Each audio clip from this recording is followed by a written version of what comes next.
Ladies and gentlemen, welcome to Spawncast episode 222. We're missing Sean. He's out doing birthday things, which we can only imagine what that actually means. So hopefully he's back with us in a couple weeks here. So I will say next week is going to be a pre-recorded Spawncast. We'll record that sometime this week, coming up with a couple of people because I actually won't be in town. So we'll get that set up though. So there'll be something next week. It just won't be the typical live show. And I'll see if Sean can come on for that so we can make sure he's okay after this next 48 hours for him for his birthday. So go wish Sean happy birthday on his Twitter and all of that and say hi. Let's go around here because we do have quite a few people here with us. We're actually going to start with Nate just to make sure he's here tonight. Nate, you there? Yeah, I got fireworks and cannons and Kojima's marching in. But there's fireworks here too. I can hear them. They're so loud it's actually like shaking parts of my house. Yeah, I had a few of those earlier tonight. Some jackass about 300 feet away is lighting off like professional grade fireworks. So that's it. Yeah, like they're actually like ground to air fireworks. Yeah.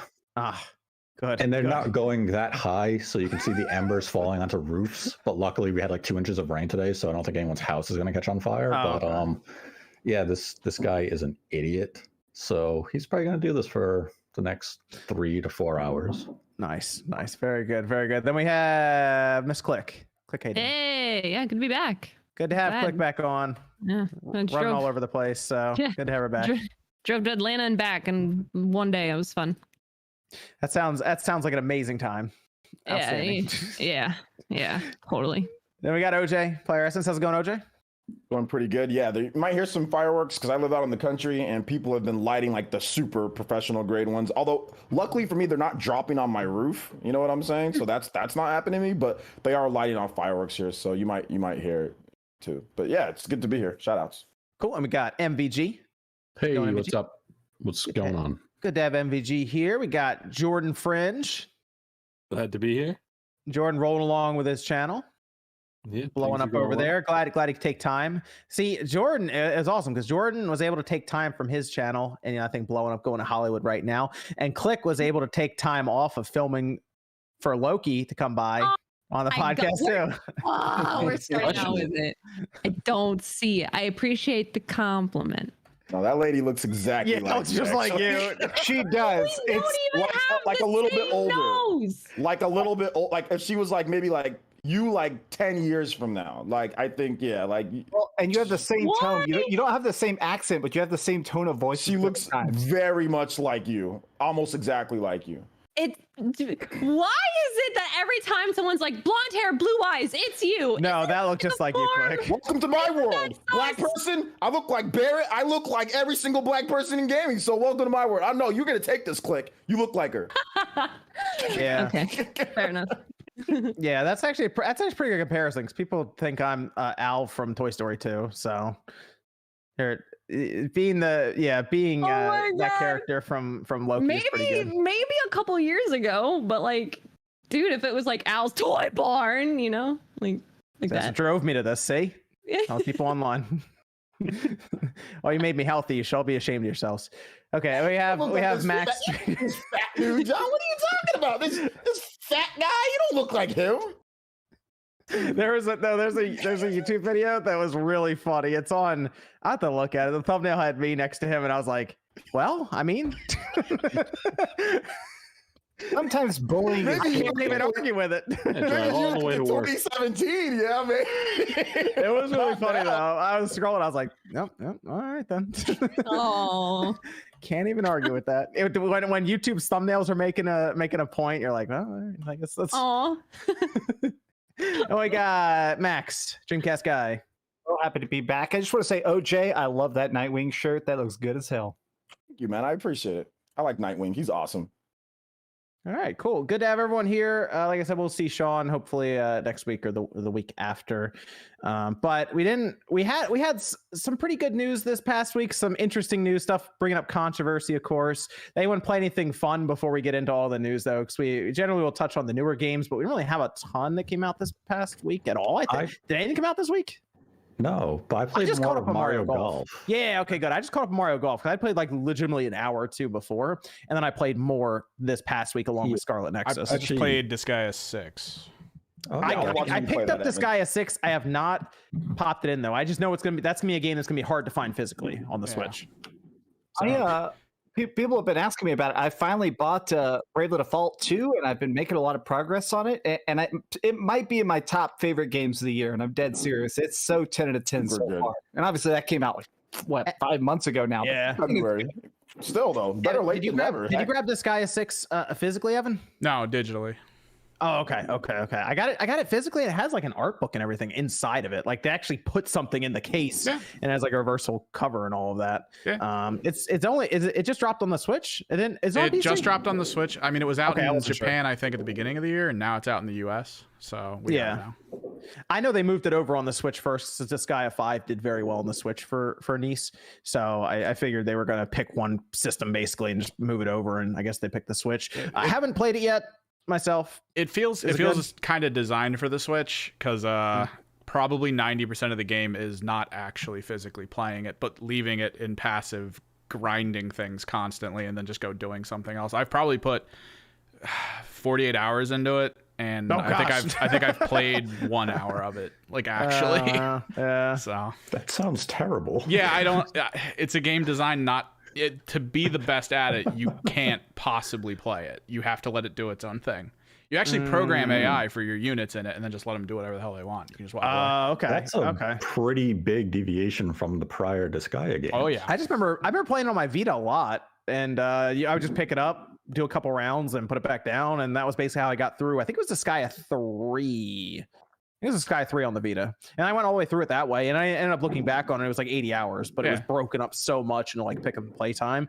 I didn't even notice it was that much, but it was like over the course of a year. I've already taken my team to level 9,999 a few times. It got really ridiculous. Returned them back, because the levels would get out of control. You do millions of damage in one shot, and it was just like ludicrous for half the numbers and stuff that would pop up. But it was, it was fun. Then I haven't checked out Disgaea 6 yet. That's interesting that you're designing your AI to do a lot of the stuff for you. Yep. Huh. Okay. I did play more Mario Golf, like I said. I also played more Scarlet Nexus, and I feel like Scarlet Nexus is a cool, flashy game that I'm going to forget about in like 2 months. Really? Like, it really is stuck with me. I'm playing. I think I'm like 10 hours in now, and I'm having a good time with it. And I like the combat. I like some of the stuff they're doing. But maybe when I go through and I finish it, because then you go through the second storyline. Yeah. Maybe after I'm done all that, because I'm picking up and playing it as I go along here and there, between Halo and Mario Golf. And I'm having a good time with it. I'm gonna try to at least wrap up the first storyline I'm in now before Skyward Sword comes out. But I like the visuals and I like the combat because I'm using the person who has like the telekinesis, throwing stuff around, doing those really cool moves. Like when you do the ultimate finisher kind of things, I like the camera swing, the movement, ripping people apart, and Yep, they dress it up really well. It feels like you're doing some really cool stuff while only having to press 2 buttons at a time. So I like that. It's rewarding in that sense, to where you don't have to do these crazy combos to get cool results. But at this point, I'm like building bonds between the characters and doing those kind of things. So maybe as I'm done and I finish it up and I look back at the story, I'll be a bit more interested. So, but Nate, what do you got with Mario Golf? Hit us with it. Yeah, I was playing online multiplayer with a few friends last night. Played for like 3.5 hours. And yeah, it does have the invite system. We were incorrect about that last week. Though the invite does have this weird caveat of you invite the players, and if they're already in Mario Golf, to accept the invitation, you have to restart the game to join the friend lobby. That just seems like an unnecessary step. You have to restart Doesn't the game boot up super fast though? It does boot up really fast. It's up in like a second. It's weird that you accept the invite, it says you have to restart the game. Like, why? I've seen games do that though. I mean, to me, that's not a shock. It's a Nintendo loophole. I've just been playing the single player part, and earlier today I decided to try out the motion controls with it. And I mean, the whole thing is the motion controls are odd because, like, you know how you have that meter, right? Did you try it, Nate? Yeah. You have that meter. Like, I have no idea how hard I'm hitting this ball. Was that am I missing something? No, I have no idea really how I'm it's just they're just like measuring. swing, and I'm like, all right. Yeah, it's just like, swing, and it's okay, it went far this time. You can do like almost the exact same motion a second time. It's like it went half the I feel like I'm distance. missing something. That's why I'm gonna go back. I tried it like twice because I was like upstairs, like, oh, let's try out the motion controls and see what happens. That's the other thing of the game that I'm not sure if I'm missing something, but okay, you have the bar, you go up, you fill it for distance, it goes down, you hit it again, and it will either drift or fade. How does it determine how accurate your ball is being hit? With motion Is it controls? just no, with even button? Is it just random as to how well you're striking the ball? Top part, the top when it goes up and you hit it for the accuracy, I think it's your timing, and then it has a little bit of randomness in it. Like it feels like I hit it exact, and it's like, your ball's gonna slice just slightly to the left. I'm like, okay, I do it again. It's like, now it's gonna fade to the right. And I'm like, but what is the determining factor to this? If it's just random, I understand. And it's kind of annoying that you don't have full control over the accuracy of your shot. Doesn't that have to do with the red on the side? It has the reds on the side. Margin of error. Yeah, but that seems like a really weird in-game mechanic because you don't typically see this in other golf games, and I just don't understand why I don't have full control over my accuracy of my shot. Yeah, you had more control in PGA. We just had that earlier this year. You had more control in that one, but that was definitely more simulation. Like there was a lot more to that game than this one when it comes to like control and doing all these and accounting for a lot. This is just that game where you press A twice and you're just off and running for the most part. I have been able to master the curve shot a bit more, going from left to right, depending, where I've gotten it around trees and been able to approach differently that way. That was pretty fun. So that's been pretty cool to be able to do that. And I have been playing through the single player more on and off just as I get time. And it has gotten a bit more interesting as I've been going through. I don't know how I feel about the parts where they give you a certain number of strokes, like 30 or 40, and they're like, just sink 8 holes, and that's it, and just go. I'm like, I don't know. I kind of just like the regular, you just go par 3, par 4, par 5, and then you just kind of work through. I don't know, because one thing, they start you and there's a flag behind you and they do not point you at that flag. And I get really annoyed because I go and swing and I'm already off to the other side. I'm like, I should have just hit that flag. Why did it do that? But they give you like the one I just did, they give you 40. And I'm like, I need like 30 to do it. So it's not like they don't give you enough or anything, but I think I just like the regular golfing stuff rather than like standard golf. Like when I was playing with my friends last night, we did like stroke play, and then we went into the battle golf and some of the speed, and the battle golf was just pure chaos. It really is. It reminded me of like Mario Party back in the day because we were using Discord and we're playing the battle golf and we're cursing at each other because we're all trying to putt at the same hole because we each had 2. So it was at the final hole. We're all sitting there rushing our putt and we're like, fuck you, man. And then one guy slices, he misses. The other guy, like the ball would just go in the hole as the other ball was probably at the cup. And you just see it like, oh, you missed. And we'd be sitting there cursing at each other. Or you'd be putting it to go in. The guy beat you to it. And then you're still stuck in the putting animation. And the other guy's already driving the ball, and you're like, son of a bitch. So that was pretty fun. The multiplayer is fun. Like, if you got some people around for it, you can have a good time with Mario Golf. Yeah, you got a few beers in, you got some friends. It's chaos. It's certainly built more for like if I go to a convention with people, I'd be bringing something like Mario Golf. That's something I would bring for that. Yes. So, but I have fun with it for what it is. I will tell people. If you're concerned about the number of courses, content, any of that, if that's the case, I would honestly hold off and see some of the updates. And you might even get it cheaper towards the end of the year. It might be one of those like $20 off eShop sales like later on this year if you're concerned. Yeah, the more you play it, the more bare bones it becomes evident and how limited the course selection truly is. But I mean, I guess if you're going to go into the battle golf, speed golf, there's enough variety for multiplayer that maybe it'll take a month to really set in. But if you're playing it like single player, wait for a price drop probably. I saw a tournament today on Twitch for $5,000 for Mario Golf. Did you guys see that? Did any of you guys see that was going on? Really? No. Yes. $5,000 Mario Golf tournament that was going on. Yeah, some popular content creators were playing in it. Interesting. I got to play Mario Golf. Bob and Wood, we played, and we did the speed golf first, but we accidentally did Mii's, and I didn't know like the Mii stats. We didn't know the Mii stats will carry over, and Wood had played substantially more than us, so his character's like taken off, and like his stamina is like twice as much as ours, and he's like just screwing us over. And Bob and I are like, what the hell? Why are we so bad at this game? And then we realized, oh, Wood's cheating, no big deal. Totally and then normal. we I did thought I saw a the, picture we where he did got the- third in that. Did he get third in that? Huh?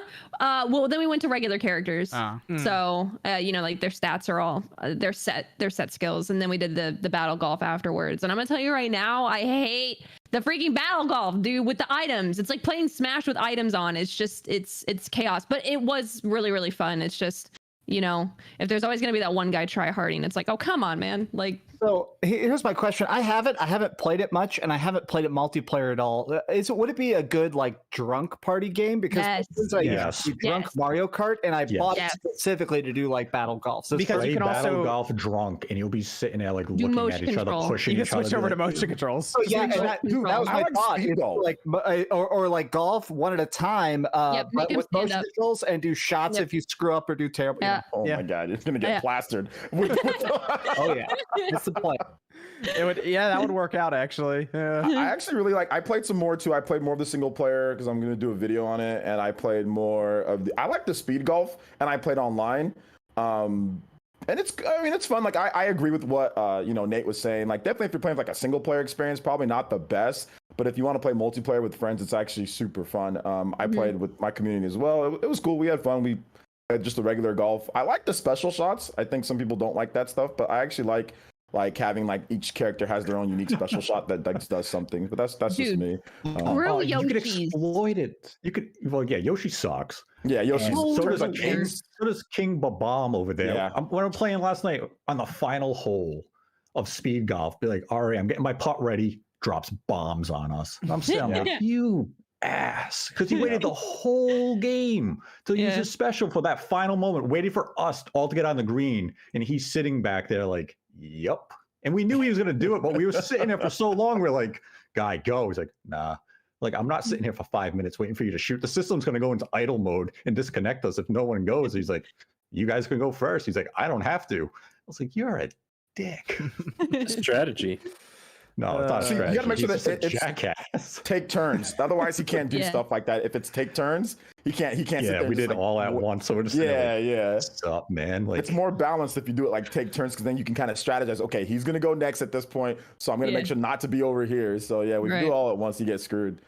Yeah. Real quick though, John, Kazuya did come out for Super Smash Brothers, and I played a Yeah. lot of Kazuya for Super Smash Brothers, and that dude's crazy, and he has all sorts of combos, and the CPU's really good. I played against the CPU, like I saw people getting their butts handed to them by the CPU. Yeah. Let me try it out, and I actually got kind of cooked my first time I played. Like, I got kind of cooked by the CPU, but then I started learning like what he does. But Kazuya is super fun and very creative, and I'm super happy because Sakurai said this is the last character, and he didn't say it's the last one, no more. So I'm very happy about that. Happy Kazuya came out. People are having fun with them. It's good to have Tekken representation in there with Street Fighter and also Fatal Fury and all that. So a lot of cool, old school fighting games. A lot of people don't know, if you're young, Tekken used to be the big premier fighting game at one point. I used to wait in arcade like lines for like an hour just to play sometimes. Tekken 3. Who's the last character? I got a video Sakurai. coming out. I know who the last Okay. character is. You know who it is? I know who the Sakurai. last character is.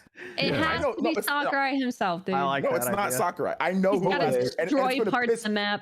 it's gonna piss all of you guys Wait, off. Is it The Black Fire Emblem Keely? character? Wait, It's the what do you Fire mean you know who They're it not is? gonna be Who is it? Pokemon. Who is it? Pokemon? It has to be Black Keely. I'm not saying anything. I know who it is. I'm not Is saying it Black anything. Keely? It's a black That Oh, would I be know. So OD. That would be It- so legit. It's Barrett, right? It's yeah. I mean, Yeah. it's me. It's me. It's me. Substitute anybody. Nah, Is it's it, got is no. it a sword character? Yes and no. It's gotta be. Oh, I thought. Wait, hold on. I thought we liked sword characters didn't now understand because this. people Dante? wanted Dante. People wanted Dante. I thought we liked sword characters now. It's subjective. Am I wrong about that? It's Oh, okay. it's you move the goalposts whenever you feel like it. You know, It's you true, you don't Wait, hold on. around. Sora has a keyblade. That's kind of a sword, right? It's just No, Waluigi hey. with a sword. That'd be good. I was one of the hypocrites where I was like, "There's too many sword characters," and then they showed Sephiroth, and I was like, "I love sword characters." So, yeah, I'll Exactly. flop. Mhm. is it Master Chief with the energy sword? Yeah. I'm That would be good. saying. Man, that's gonna be that'll be interesting later this maybe at the end of the year. We'll see. Evan, we got a Discord question over there. Would you say that since Sega stopped making consoles, that Nintendo ultimately won the original console war? Well, I would say yes. Yeah, they survived. I mean, they left. Here. Yeah, they're still. I mean, technically, Sega puts their games on Nintendo's console now, so yeah. I mean, that's pretty straightforward. Has anyone played Proteus? It's apparently in game preview on Xbox Game Pass and PC. It looks like Doom 64. I actually saw it back when it was being made. It does look really good. If you guys like Doom, you should probably take a look at Proteus. I have not played it yet, no. But it's just on their game preview program on Game Pass? Yeah. To my memory, the game had an element of it where levels are able to be built in it. Like it's not hard to build levels, so like people can just build levels that are like Doom levels and then you can play through them. So it's almost like Doom Maker. It's kind of interesting. Oh, interesting. Okay. All right. Check that out. Got another one, Evan? Has there been or will there be one single game being developed for the Atari VCS? If not, is it the first system of all time with absolutely no first-party software made for it? They have the Atari games. There's like Atari Vault. That counts, right? I think. I don't know. Xbox Series has like no first party stuff. No, I'm joking. I'm not serious. Something. With all the failed consoles, what was the giant Laser Active? Did that have any exclusives, or Apple Pippin? I'm sure there have been more consoles. I thought the Pippin had like a lot of Dragon Ball games. Am I thinking the right one? I remember that had the one game people say is actually good was an Ultraman game, I think. But yeah. Interesting. Yeah, the VCS, I forgot that came out the other day. I got it so long ago that I didn't even think that it actually hit retail stores recently. I don't know. It's such a weird system, so I don't think people are going to care as much about it next year anyway. So we got another Discord question, Evan. I'll pull up the Ghost Tsushima. What games currently stuck on the PlayStation Vita would you like to see make a comeback or transition in some fashion? Well, Persona 4 Golden already found its way to Steam. Yeah. I do like Uncharted Golden Abyss. I'd say that one. But if I could say a PSP game that runs on it, I really think that Final Fantasy Tactics War of the Lions, which obviously runs on it, but as a PSP game, I just want that on anything. I'm gonna say Freedom Wars. Ooh, that's a good one. Yeah, I would like to see Freedom Wars make its way to Steam and Switch and PlayStation 5 and 4, but put it everywhere. That was kind of a cool game. Actually, that was that was Japan's studio, Sony. So bring that up to PS5 because they're not gonna put it on Steam.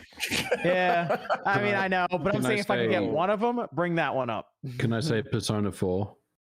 Persona 4 Golden, just put it. It's weird to me that's still not even on the PlayStation. It's like. It runs on Steam. No, you can move it to the PlayStation, can't you? it's Atlas. People say, "Oh, there's some type of deal." There's not. Trust me on this one. It's Atlas. It's just them. And also, if you look at it, SMT3 had a few issues here. Quite a bit of issues at launch. They're not great.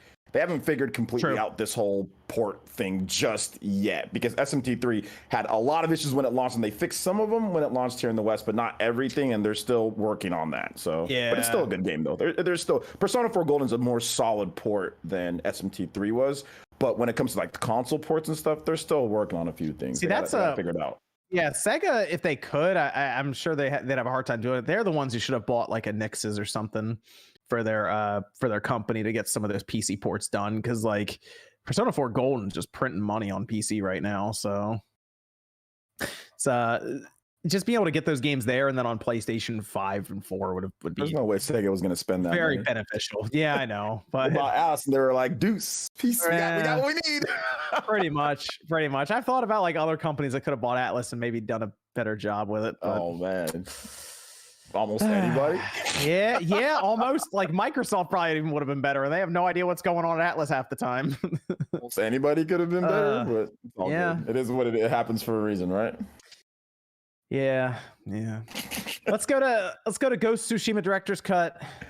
This is really cool. Now we're gonna split this into two things because I think there's a whole conversation on the pricing aspect. Let's start with Ghost Tsushima Director's Cut itself, because I really enjoyed Ghost of Tsushima. I thought it was an awesome 2020 game. That was the one I picked for my game of the year that year. Yep. I know it went to Last of Us Part 2, but I was more on board with Ghost of Tsushima myself. And I am very happy to hear that we're going to get an entirely new island, that being Iki Island. And it sounds like they're, at least from what they've said in their blog post. Now, remember, this is Sony. They're trying to sell us on it. It sounds like there is a bunch of content there to go through at $20 or $30, depending on your upgrade path and all of that. But I'm looking at this and I like this. My only issue I have is I was hoping this would be a standalone game or a standalone expansion. Yeah, Like an expand alone is what I've heard people call exactly. it. I like those. Like you wouldn't have needed Ghost of Tsushima to just buy this, like Infamous First Light, for example, something like that, right? Or Lost Legacy. Yuffie was like that, right? Technically. Yuffie's part of it. You still need the game. Yeah. Okay. You need the Yeah. game. You're right. Yeah. You're right. Yeah. Unfortunately, yeah. Like, I get what you're saying. That like if it was something like that, I think I would have. Lost Legacy, where Lost Legacy is obviously built inside the Uncharted 4 toolkit, but is a great standalone short game. Something like that, but it seems they wanted to tie it to the base game, obviously because they want to do director's cut and then sell it again, as we're seeing. But what do you guys think about Ghost of Tsushima or Iki Islands expansion? Are you excited for it? That was my game of the year last year as well. I'm super excited for it. Also, if you read the fine print, it's interesting that this expansion is also going to include a bunch of new stuff for Legends, which was the multiplayer mode. So it seems. I mean, I only have issues with the price, which we'll get to separately. But I mean, it just sounds good. I hope it's big. I guess that's my thing, is that since the game came out last year, I'm kind of thinking, how massive can this be? Is this just going to be 10 extra quests and some new items? But I'm hoping for the most we can possibly get. You know, I'm the one thing I'm happy with this though is that it's just going to be attached to the game itself, and it's not going to be a sequel, because I kind of want Sucker Punch to move on to something different than Ghost of Tsushima and have them just build on the ghosts as they go along. If it was Ghost of Tsushima 2 or something, that probably wouldn't happen for a while. But I like that they're just slapping DLC on this. We buy it, we go along. I prefer that, I think, than them developing a sequel over the next 4 years, because they could move to, you know, what do they have in their repertoire over there, Jordan? Yeah, there might be some lightning to look forward to in the next couple of years. But something like that, right? Move on to something new. Have Ghosts still get kind of content built out for it, and then we just kind of buy it as it releases. So Final Fantasy 13, 3, 4. I mean, there's a 3 involved, and Final Fantasy will return, 13 4. Final Fantasy 13 4. You nailed it. You nailed it. Yep, you got it. That's what they're working on. You like Ghost of Tsushima, Jordan? How you feel about this? You directed cut. Yeah, it was my game of the year last year, and I'm glad that, you know, I started playing the New Game Plus mode on the PlayStation 5, but I quickly stopped, thinking that there would be an official like a director's cut, like something else, a new DLC. So I'm glad I didn't put too much time into that replay of it. So now I can actually go through the replay again with the new island and everything there. Did you see that the new island is accessible after Act 2?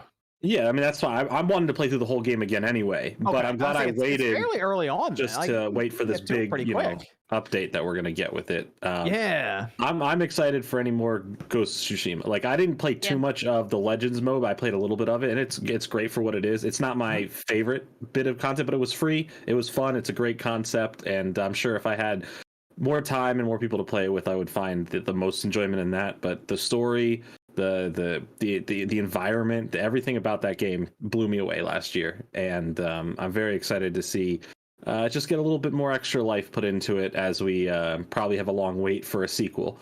So yeah, well, looking forward to it though. What do you think, MVG? What do you think about this director's cut over here? I agree. I mean, I will say that I really like Ghost.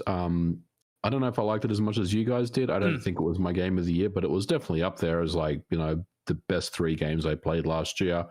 But yeah, I'm excited to see it. I think it's a good move by Sony to give us this. Obviously, you know, development of a sequel is obviously a lot further away and everything. So this is really cool, and I'm all about it.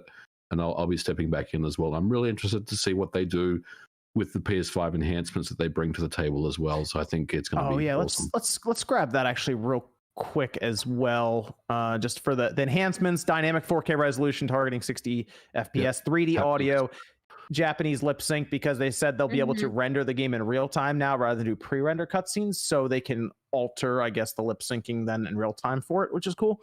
Haptic feedback, and then adaptive triggers, which probably just means your bow is gonna feel like a bow, I guess. That's whenever I think of adaptive triggers now, I just immediately go, okay, there's a bow in the game. I'm hoping that there was such an impact to the way blades bounced off each other when they're parried. Yeah. That could be cool. The hope is that if somebody parries you, you feel your trigger like it bounce. Oh, it kicks back. Oh, see, that's my hope. That would be a cool idea if they do something there. The 3D audio, I'm sure, will be really cool as well in an open world like that, especially during the stealth elements when you're trying to sneak into some of these encampments. If you have 3D audio, you can maybe hear things around you while you're trying to sneak around.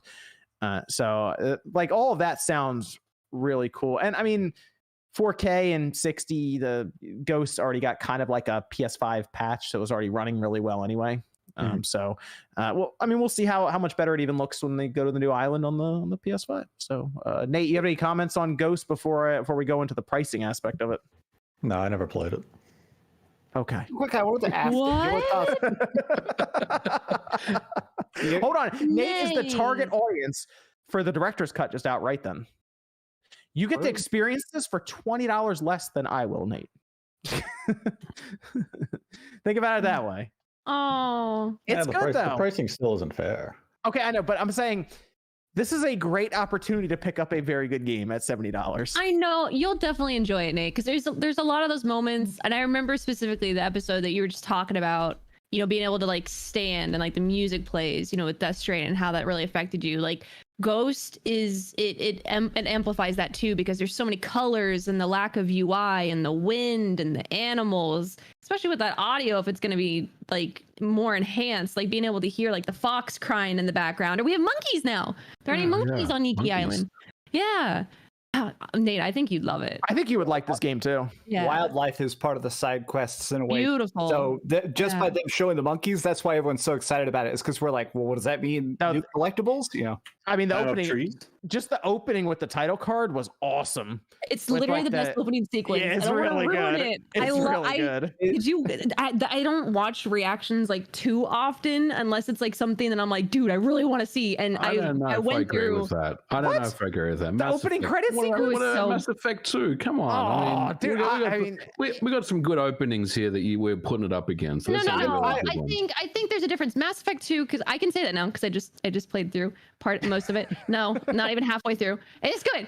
But I think it's cool with its intros where you're still technically playing. You know, it's kind of like God of War-ish, you know, where you're still involved and it's happening while you're doing it and you're like, oh, am I a dev? What's going on? Like, am I behind the scenes? I don't know. I don't know if it beats Mass Effect 2's, but I think it's good. It's completely different though. Mass Effect, you're just watching, you know, versus like you're actually making it happen. It's a complete shock in terms of what happened. You do play a bit of the intro for Mass Effect 2. I'm like 15 hours plus in, so I know what you're talking about. I think it's cool, but it's completely different. Like you're not like leading yourself into making that happen. You know what I mean? Like Mass Effect 2 is really cool, but they're two totally different. I know you're saying it's more dynamic with Ghost, how it's just like, all right, go. You know, it's like get into it. So it has that kind of it has that it does hit you pretty hard when you start going through and you're like, all right, this looks pretty cool. He's brushing the flower. Yeah.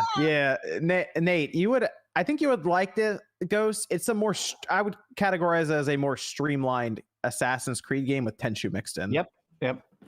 Yeah, if you've ever been discouraged from how Assassin's Creed felt a little too formulaic, this takes the mold and improves upon, you know, the verticality, what you're able to do with your arsenal of different weapons and tactics, and kind of showed up Assassin's Creed, which was interesting. Yeah. Sucker Punch kind of slap Assassin's Creed. I really dislike Assassin's Creed, and I tried to like the games. I've tried to play them. I think Ghost is like, it's the farthest I've ever gotten to an Assassin's Creed style of game.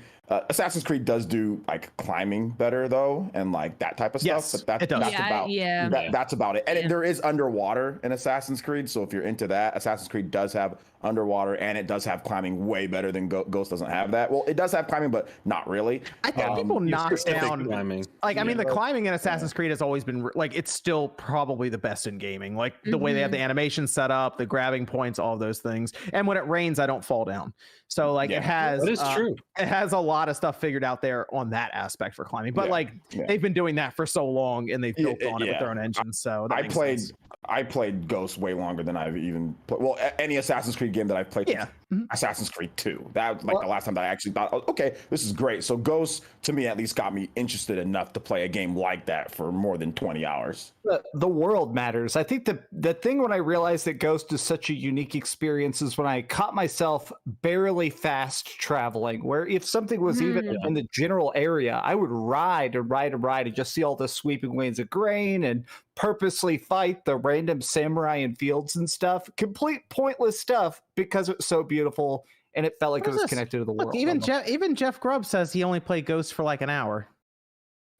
Oh, he did live man, at Starfield, so it's a good game. Don't misunderstand. It's a really good game, but it's got that that open world fatigue about it. And even with me, right? I was about 20 hours in, and I was like, oh man, this game is really starting to drag on a little bit. And I had to pick myself up to finish the game. I mean, I loved the story, and that was what really compelled me just to start and finish the entire game. But there's definitely moments of that game where it's like, it's a little mundane. It's were you trying to uncover all the map though? Yeah, because I wanted to like 100% and everything, which I didn't. Okay. I mean, you and I both know MVG with like Valhalla. Like you guys rolling through Valhalla over there. Valhalla is the most like boring trek from place to place. It felt like sometimes I really had to push myself to get through the last 30 hours of that 120 hours I put. It was a drag, but like even with Ghost, like. Aside from like I barely used the fast travel, but even when I did, like it was almost instant, and I was really impressed at how fast that ran. So I can only imagine how instant it's going to be with the with the director's cut here. The last 30 hours. So specifically, real quick, I want to ask a question to Jordan. Jordan, you're one of the biggest movie buffs I know. You collect DVDs and stuff. How do you feel about the fact that all these video games now are using the term director's cut when these are definitely not director's cuts? It's such a weird misuse of this Hollywood term. What do you think of that?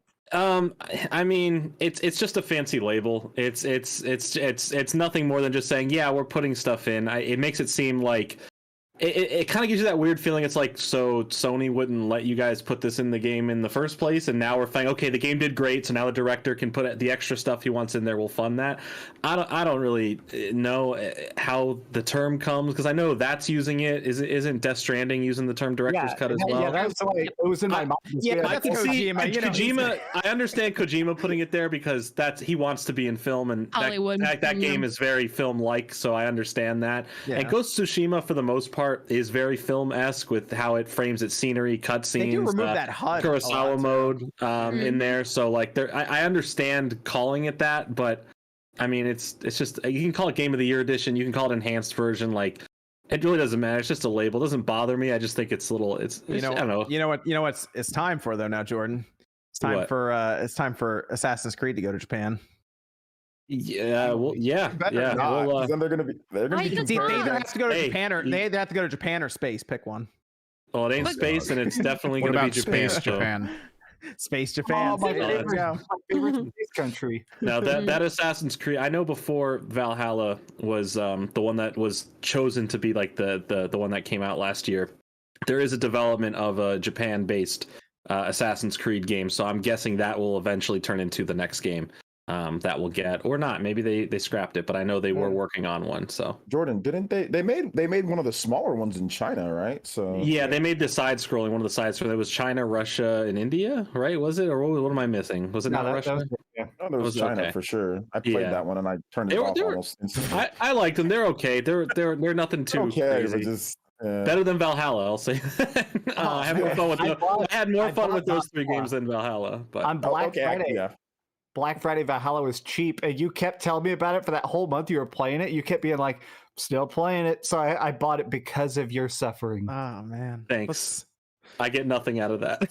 Okay. Yeah. So let's talk about the pricing for Ghost of Tsushima Director's Cut then, because there's two different versions coming out August 20th. It's the PS4 version at 60, the PS5 version at 70, but they have a bunch of very straightforward, self-explanatory ways to upgrade.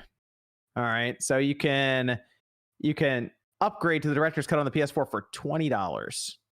Or if you want to go straight to the PS5, it's $30. But if you've already upgraded to the PS4 version, you then instead can pay the difference of $10. So people were trying to read through this, and they appeared to be a little confused by it.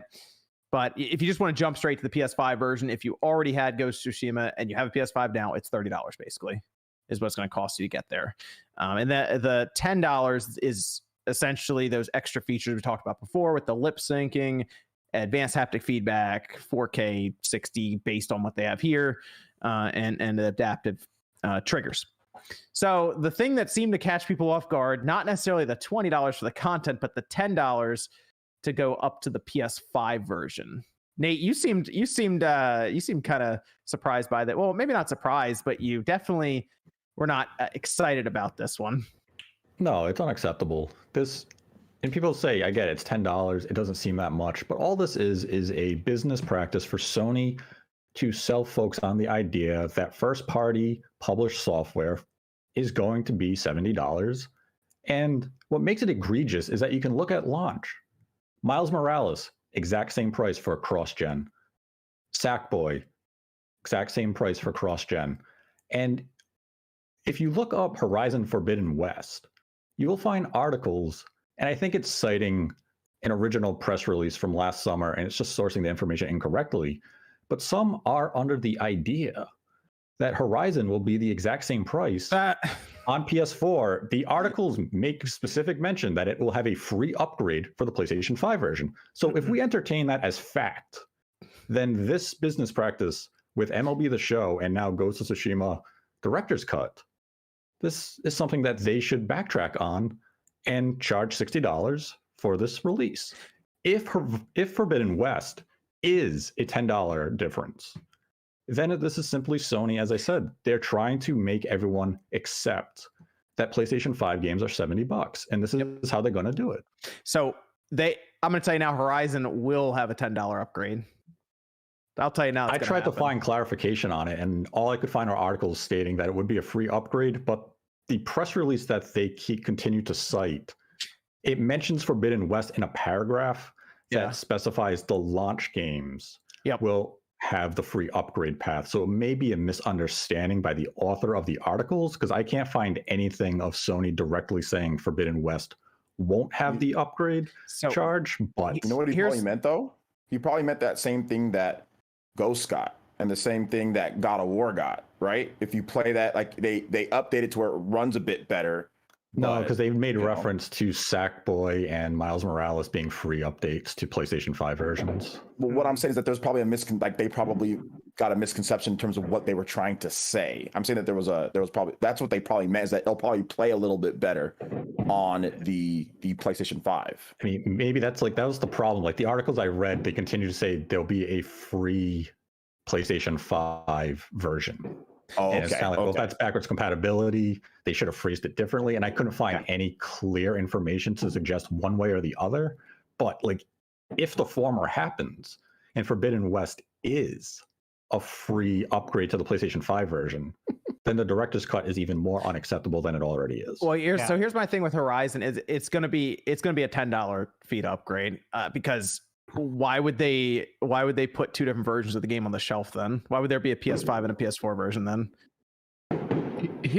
Jesus, Nate. Here's the thing. I mean, I don't disagree with what Nate's saying, but I also don't really think it's that big of a deal. Like, you can still get the current Ghost on PS5 and have a 60 FPS experience right now. But then what are they charging you $10 for? Well, I mean, they're charging you for a PS5 native version of that game. And you're right. They want to charge $70 for every PS5 release that they have. But I guess, go ahead. See, that's the thing, is that it's just Sony trying to make us accustomed to the idea that their games are going to be $70. It's not that this version is necessarily worth $70. Correct. It's just they want us to become accustomed to that idea. And this is the best way for them to do that. And it's through, I mean, relatively, it's a shady practice. You already had cross-gen releases 6 months ago, same exact MSRP to the PlayStation 4 version. And now you're only starting it in 2021 because you're hoping to fade away this PS4 and that idea that we're going to have identical pricing. And this is how they're going to try to justify it. There's really no reason, based on this update bullet point, that this upgrade should be $10. It should be a $60 cross-gen release. $20 for the DLC is fine. There's no objection to that. Okay. I just don't see why at retail that this would not be a $60 release for both platforms. And if you're Sony, where are you losing? It doesn't matter if you buy the PlayStation 4 version, whether you're playing on your PS4 or your PS5. I still sold the game for $60. So and that's a net win regardless. Even for the DLC, if you already own the game, the 6.5 million people who own the game currently, if you're buying the Iki Island DLC, Sony's still netting $20. This is them nickel and diming us for a little more revenue. Yeah, and I did a big video on it this week, and that was kind of my problem, is that I felt in a way as if I was being punished as a person who bought it day one on PlayStation 4 and loved it and beat the heck out of it. Now, in order to experience all the content in the best version, I got to pay $90 total because $30 for the upgrade. It feels something about that extra $10 feels weird. Of like $20 for the island. Okay. I mean, I just spent $20 for the episode Yuffie, and that's definitely probably shorter than this was, but something about like the $30 to get it from PS4 to PS5 and that new island, it feels really weirdly scummy in a tiny way. Well, the problem is other companies doing free upgrades. Like we just saw Final Fantasy VII Intergrade. Just you move from PS4 to PS5 and it's free upgrade. Free. Yeah. And that had like, faster load times, better visuals, photo mode, just basically extra things added on. Did it have haptics? It didn't have haptic. No. It had rumble. Yuffie did not. Was there did the adaptive triggers work, and was there a bow in the game? Oh, I don't think. What's weird though? That makes sense now. Okay. What's weird with this though is because like Ghost got some type of update, but it wasn't. I guess like the full, it was like a patch. It was like a patch. Patch. Yeah.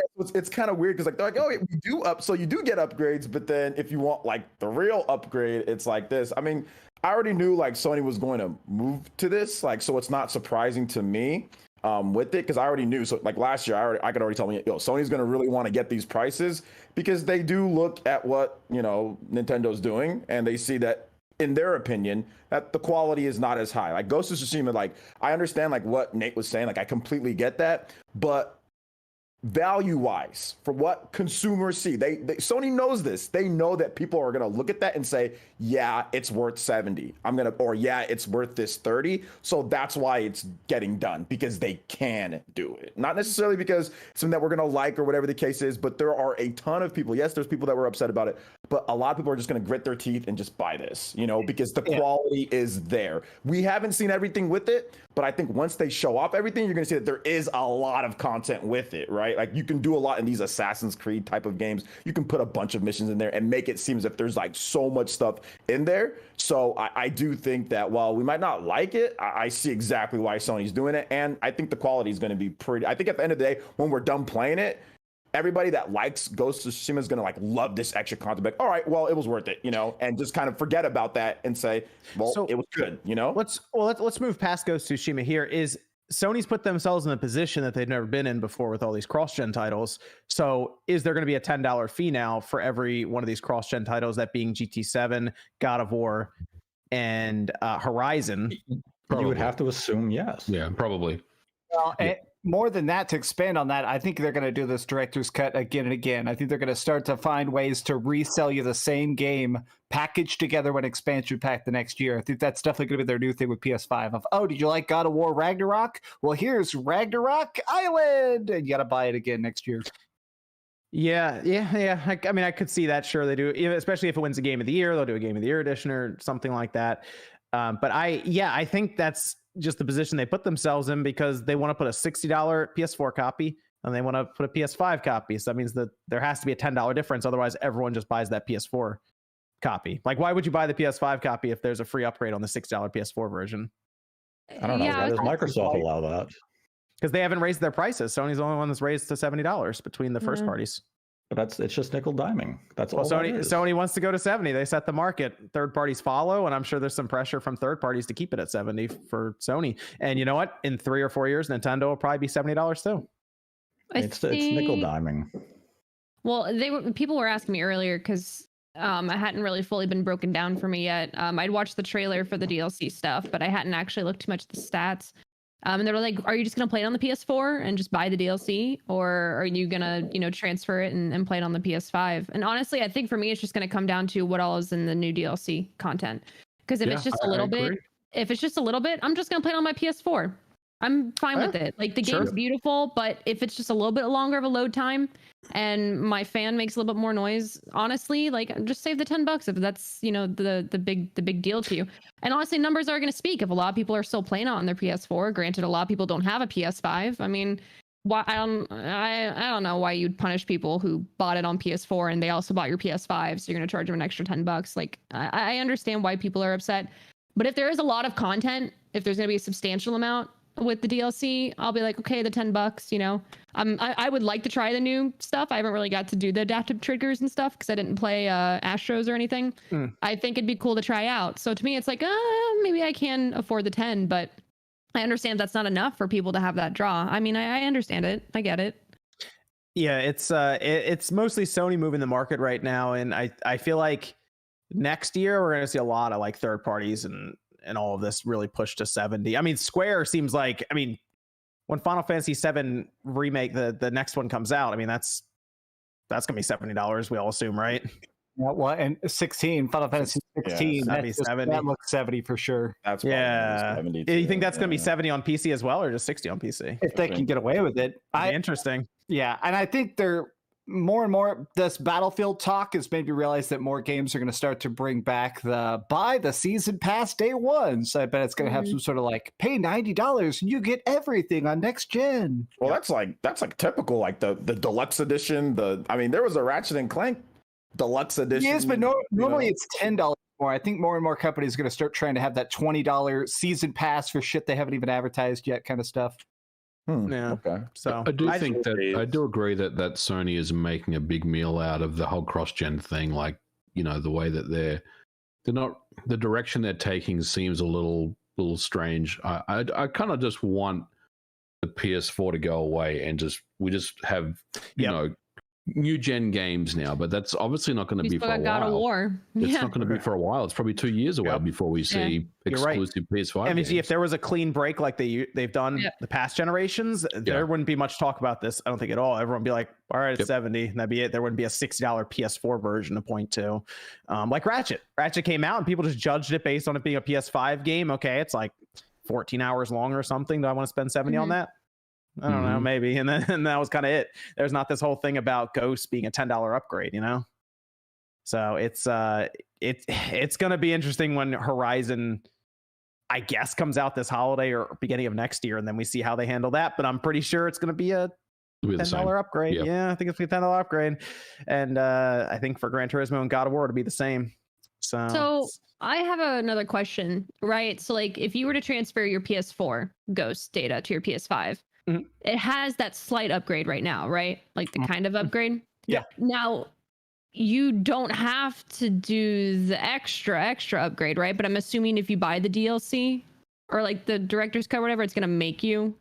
I see what you're saying. You mean if you just want to buy the expansion but play it on the PS5 through backwards compatibility is what you're saying. Not spend that time. Would you be able to do that or no? Because technically it exists, right? I bet you would, because I have purchased games occasionally or gotten a review code for a game on PS4 and I installed it on my PS5 and a PS5 version exists and it's able to recognize it as a PS4 game. Yep. Bet I kind of want to do it just to be the ultimate cheap ass for absolutely no reason and just get plenty of the PS4 everything. Yeah, the PS4 director's cut. Like it's 60 FPS. Yeah, the mouths aren't synced up, but hey, I got the island. Who cares? Yeah. I think it should still work. Yeah. The thing about Ghost is it's such a great game. I mean, on any of the Sony platforms you play it on, it's going to be a pretty good experience. Even base PS4 is going to look and play well. Yeah. I think. Yeah, that's what brings up the crux of the argument for the $10. Is the upgrade you're getting for $10 worth it. You already have Ghost running with the uncapped dynamic resolution of 4K 60 FPS on the PlayStation 5 via the BC patch. So you're paying $10 to have dynamic 4K with 60 FPS. Okay, maybe the FPS is more stable. Maybe it's closer to 4K native resolution. So that point can almost just be crossed off saying, we may not get that big of an upgrade. So you're going to spend $10 essentially for haptics, which Naughty Dog patched into The Last of Us Part 2 for free. So what are you paying $10 truly for? And that's what the argument is about. Of seeing a 5. I already told you, Nate. It's because they went head first in that $70 price, and then they also said, wait, we're also cross-gen, and now they're stuck. And this is the exact thing that people should be talking out against Sony for doing. It's them nickel and diming us, and people are going to say, you're getting activities, you're getting... And there's a bow in the game. I love activities. And a bow. Getting... For the haptic feedback, whatever, or the advanced triggers. You're getting You're getting a native PS5 save file on your PS5? That's worth $10 for sure. I mean, come on. We've seen games patch this in for no additional cost. They could have done it. If they just want to nickel and dime us this way, then, hey, that's Sony's agenda. I think you're going to have a lot of people who are just going to buy the DLC. They'll play it on their PlayStation 5, but they're not going to spend that $10 for the upgrade path. Because at the end of the day, it comes down to, are these upgrades worthwhile? And what they've put forth, it's really not that substantial of an update compared to the PlayStation 4 Pro or PlayStation 4 backwards compatibility mode on the PlayStation 5. This should have been free. Sony knows it. And they just want to see if the consumer is willing to hand over $10 for such minimal enhancements. And as you can tell, Sony Jim Ryan and the rest of the British are very clearly invading. I think Herman Hulst is leading the charge. It's getting hit by that FBI open up right now. this just more and more like all this drama happens. I'm just like, these should have been delayed, dude. Just delay these consoles. I'm tired of all this drama. Like, wait till a clean cut can happen. Look, Nate, I agree with you, but I also feel like it's not that big of a deal. Does that make sense? Like, I get what you're saying, and the precedent is not great. But I mean, we're in a $70 universe now, and that's just the way it's going to be. And Sony's going to get their $70 out of you one way or the other, unfortunately, for PS5. But they see, I mean, that's the thing is, in this case, they don't have to.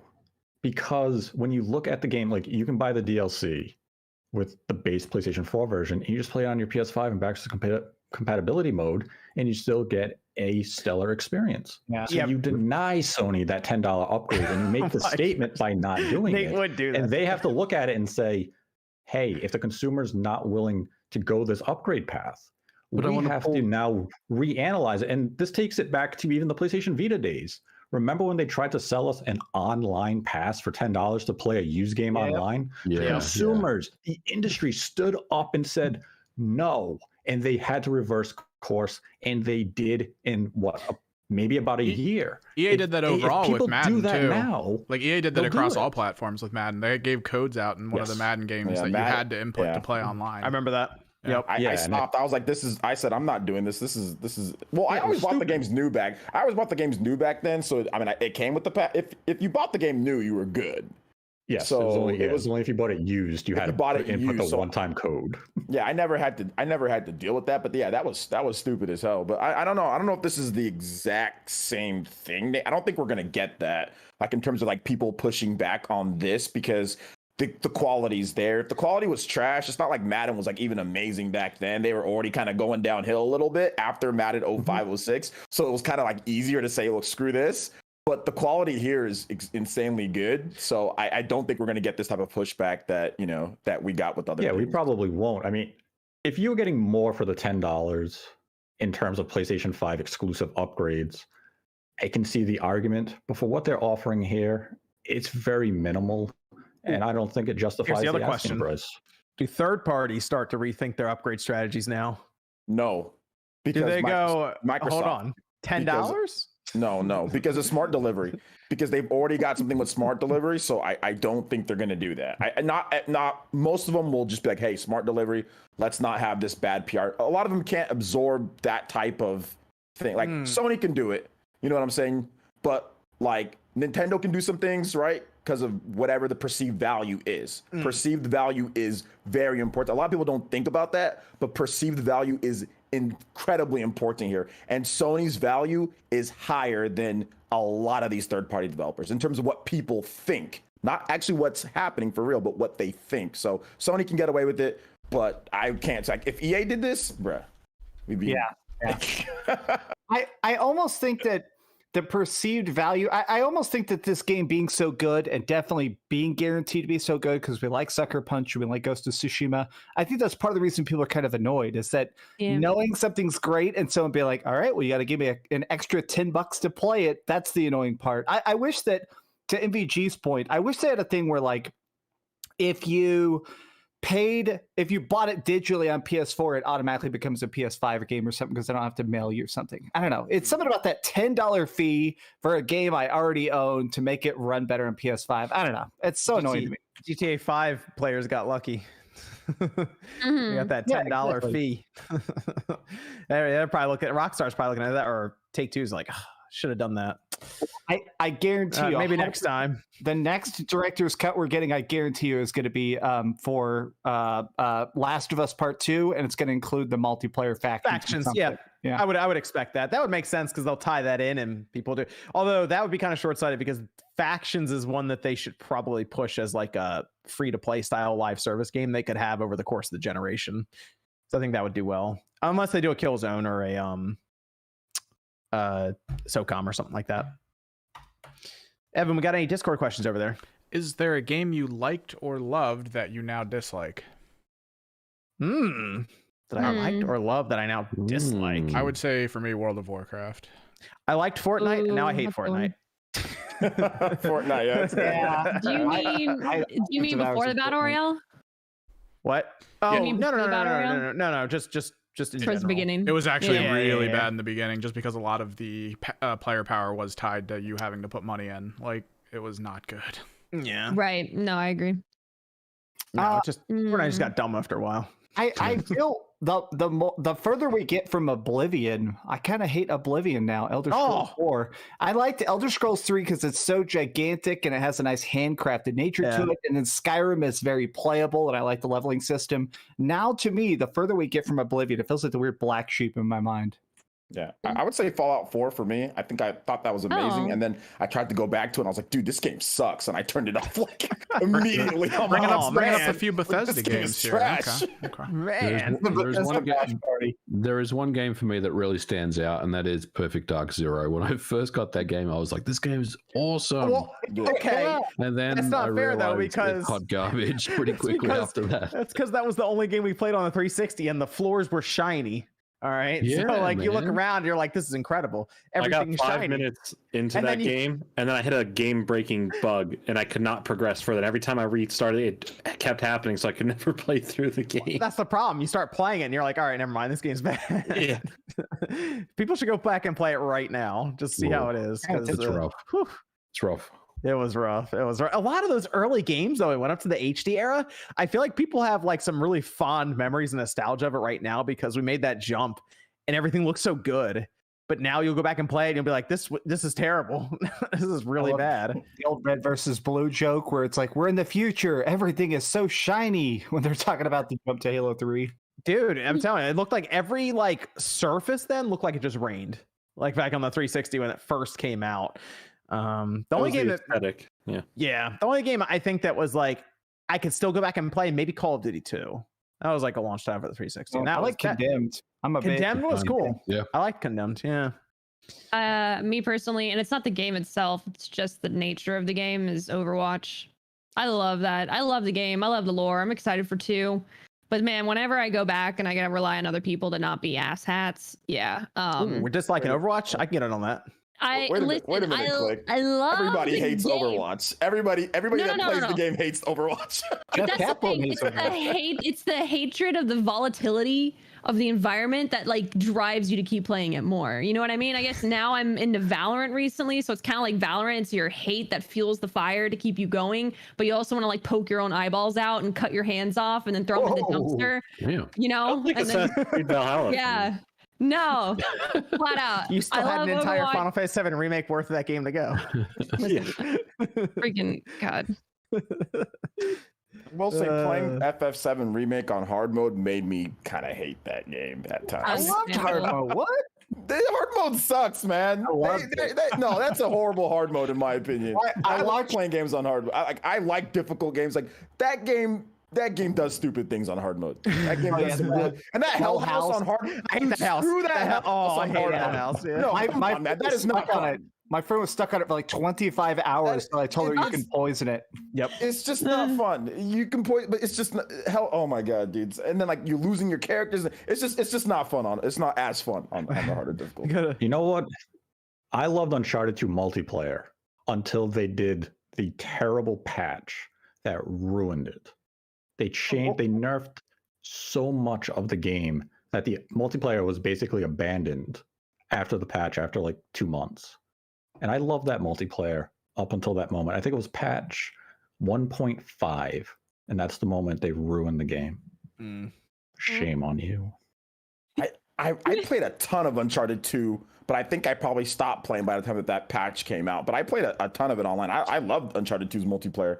I thought it was fantastic. But they dropped one patch. It just changed everything that made it great. And it was like, wow, this sucks now. It was a dark day. Everyone online was like, what the hell did they do? Why would you ruin your game? But they did. That was so good. That was a free online PS3. Yeah. It was, oh man, so many games. It was easy to just hop into. Uncharted 2 was great. That was underrated, the multiplayer in Uncharted 2. Yeah, it was a lot of fun when it launched. Let me go to the super chats here. Trip and Fall says, hardware pushers question, what game pushed the Sega Saturn to its absolute limits? RGT. Yeah, I know. I was gonna say it.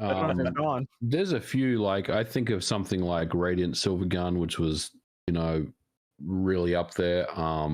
But like even Virtua Fighter 2 for me is a standout because it ran at 60. I mean, it was silky smooth, and games didn't run at 60 back then in those days, because you had the N64 and you had the PlayStation and everything. I mean, it was kind of the exception rather than the rule. But Sonic R is another one that's actually technically very well done.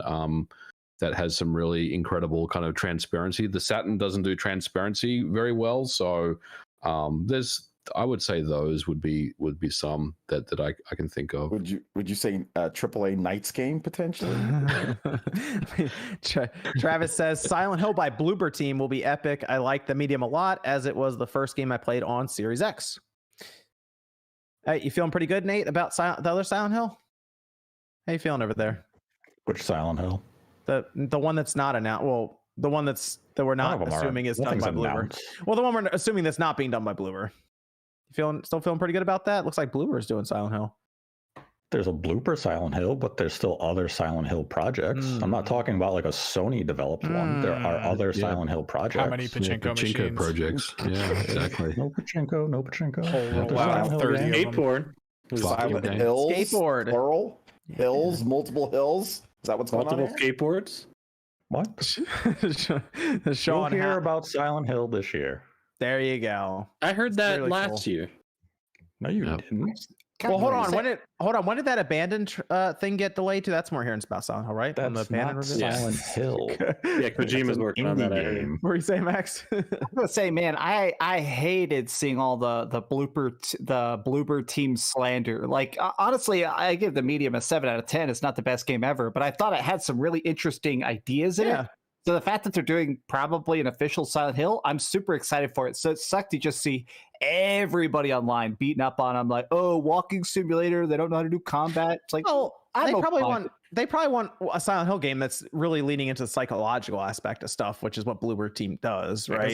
Even if you got a Silent Hill that has combat in it, the combat's not supposed to feel like easier. I was gonna say the same thing. You're literally just holding a stick and going like this. Yeah, you get a slow attack speed while something's swinging at you. It's not fun to fight. The things later in that ones, and that's why I think a lot of people's first. I feel like a bunch of people only remember Silent Hill Homecoming, where you played as a soldier, so he actually had a gun. I feel like people are expecting that level of gunplay. If we get a modern Silent Hill, baby, it ain't gonna have guns like that. No.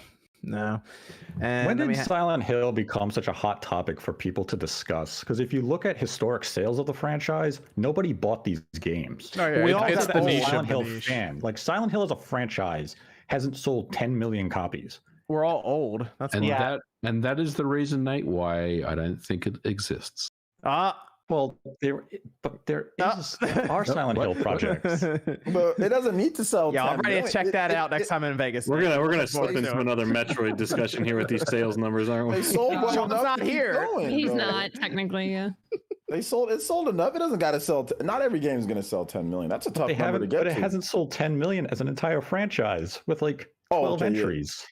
Well, yeah, because they've never had to put a ton of money into it, so you don't need to sell like a gazillion. You know what I'm saying? Like it's just like but I mean, the combat's always been trash because we can't invest there. Like the combat's always been bad. Like it's always been kind of corny, you know. But it was supposed to be that corny side thing to Resident Evil, right? That was it's like just the whole wild when gist like of it. Silent Hill 1 through 4 sold 5.3 million copies combined. Yeah, they were rolling in the money. Those are the good ones. And those are the good Silent Hills. They And did people sitting there saying, why won't we get a new Silent Hill? I don't know, because no one showed up when they were good.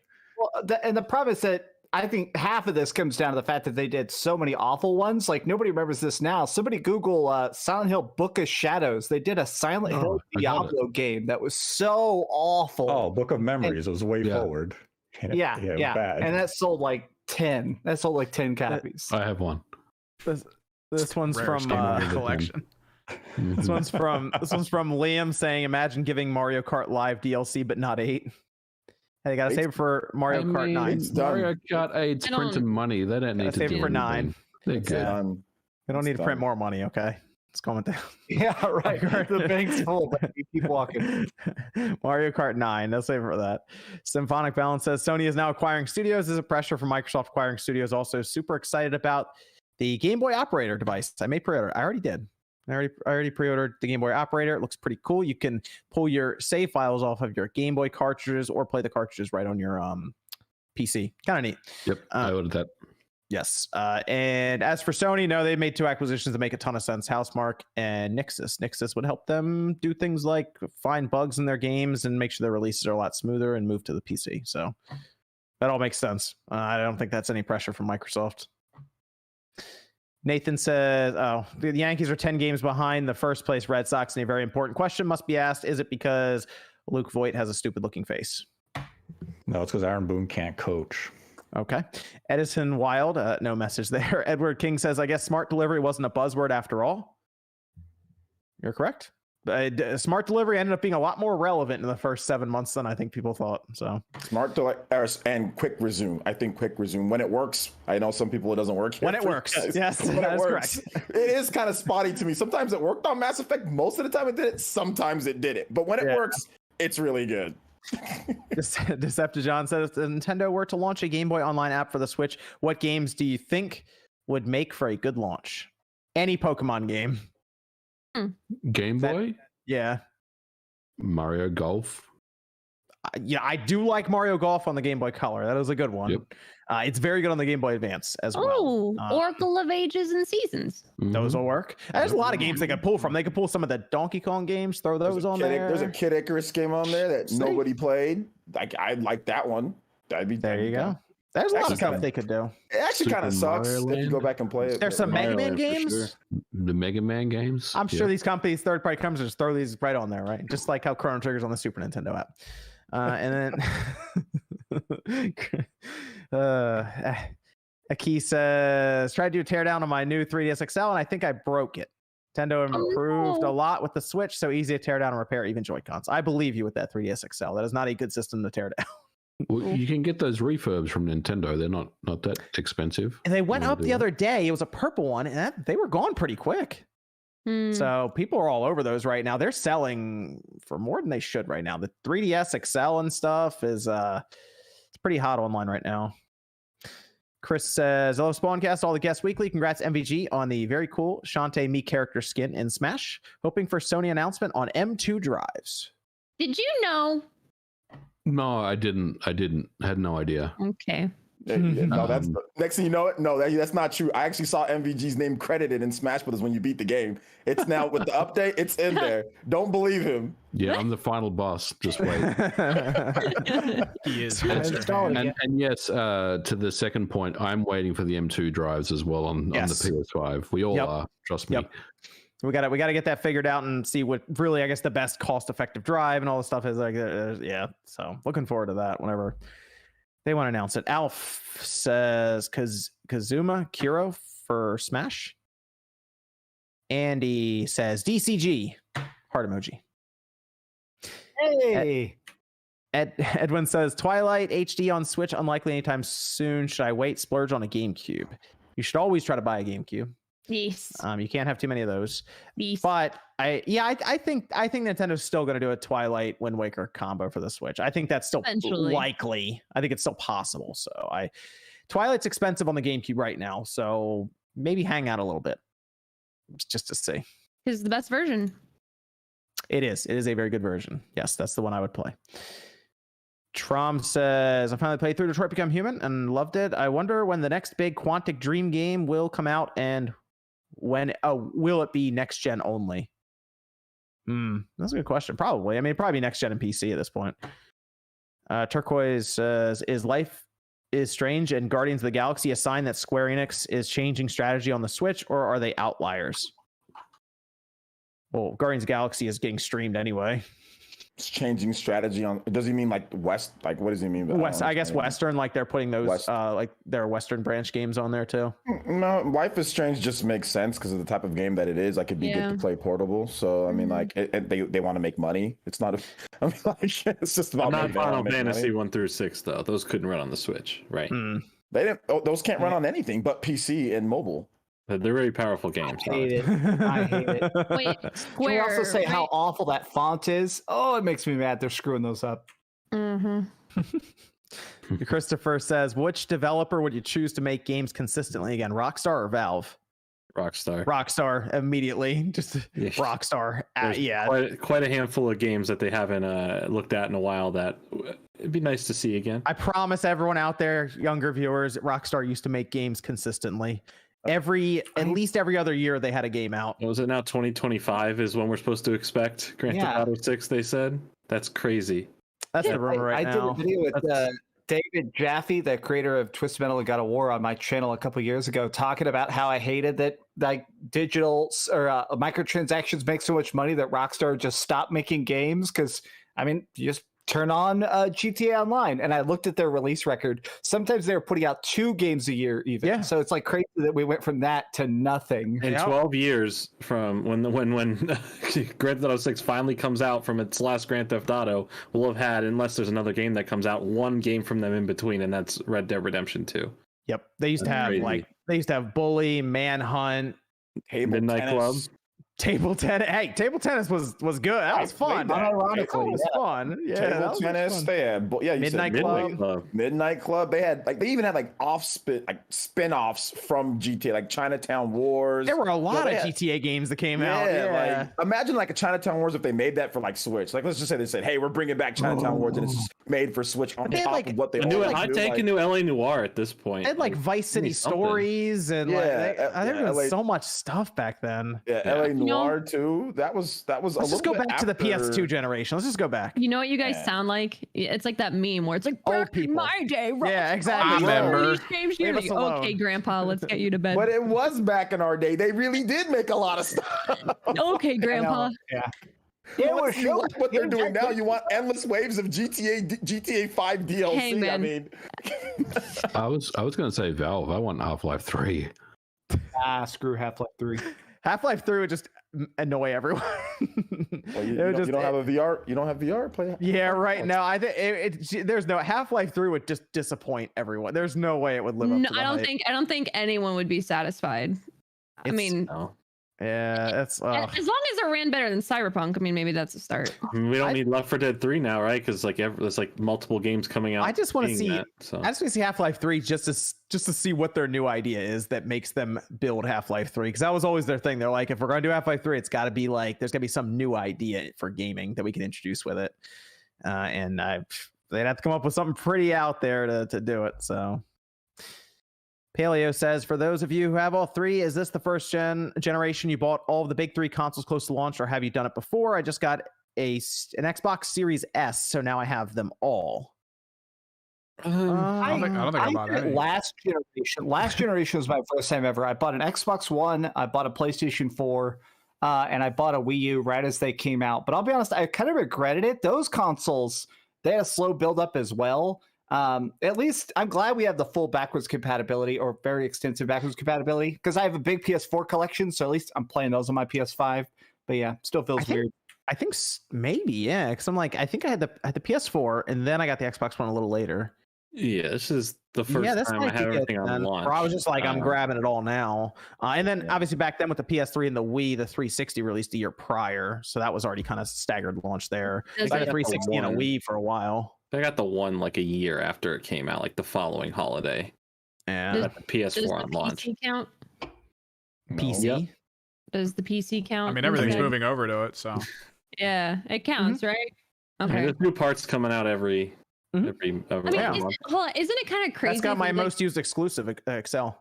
Yeah, but isn't it crazy to think like we live now where like people have all the consoles? Because I feel like as kids, like growing up, like it was a big deal. Like if you had one console, your friend had another, or you all had the same console. And like if there was a kid who had two consoles, it was like, holy crap, like freaking rich kid. Like I don't know, it was freaking wild. I think it's crazy now that like so many people own. Back in the day, you had one. Like you're either Sega or Nintendo, right? Yes, I was Sega, and then I saw the Nintendo. Yeah, Super Nintendo, and then you were either Sony, Nintendo, or Microsoft. You know, for Gen 6 onwards, type of thing. Yeah. It's because we're old now. I keep telling you this. Yeah, it's because we're older. That's the only reason why. I think that's when like when people are like, "Oh, you're a fake gamer." Like, I can't believe you haven't played this nostalgic game that I played when I was a child and I only had that console. You know, from whatever age. I'm like, dude, you must not have been alive during that time where it's like you could only focus on one system because that's all your parents would allow you. You were only allowed to play a little bit of it, and like you still have to go outside. My parents just let me play whenever. They didn't care. Really? No, mine was like go outside and play till the streetlights come on, and then come in. You get an hour, and then it's bedtime. My parents were like, just as long as you do your homework. Really? And like you don't get you're not I fat. want y'all's parents. You're not fat and you do your homework, you're good. You know, that was the I only want two. y'all's I'm not parents. fat and I do my homework. Well, definitely did the homework part. I meant when I'm a kid, Jordan. When I was a kid. Oh God.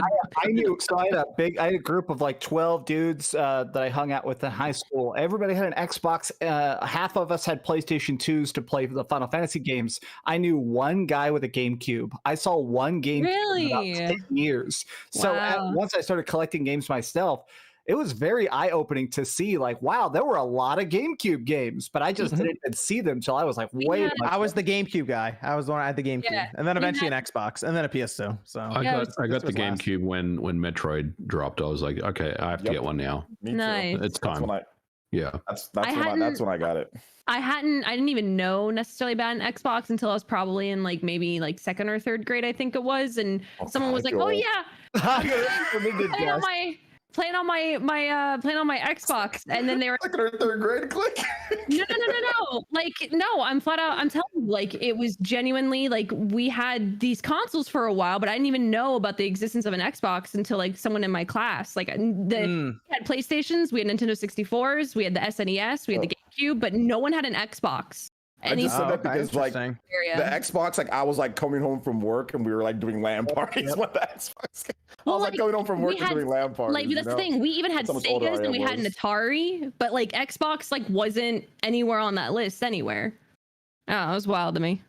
Let's just off topic. I did not see a Sega Saturn. I didn't even have a single Sega Saturn of my own.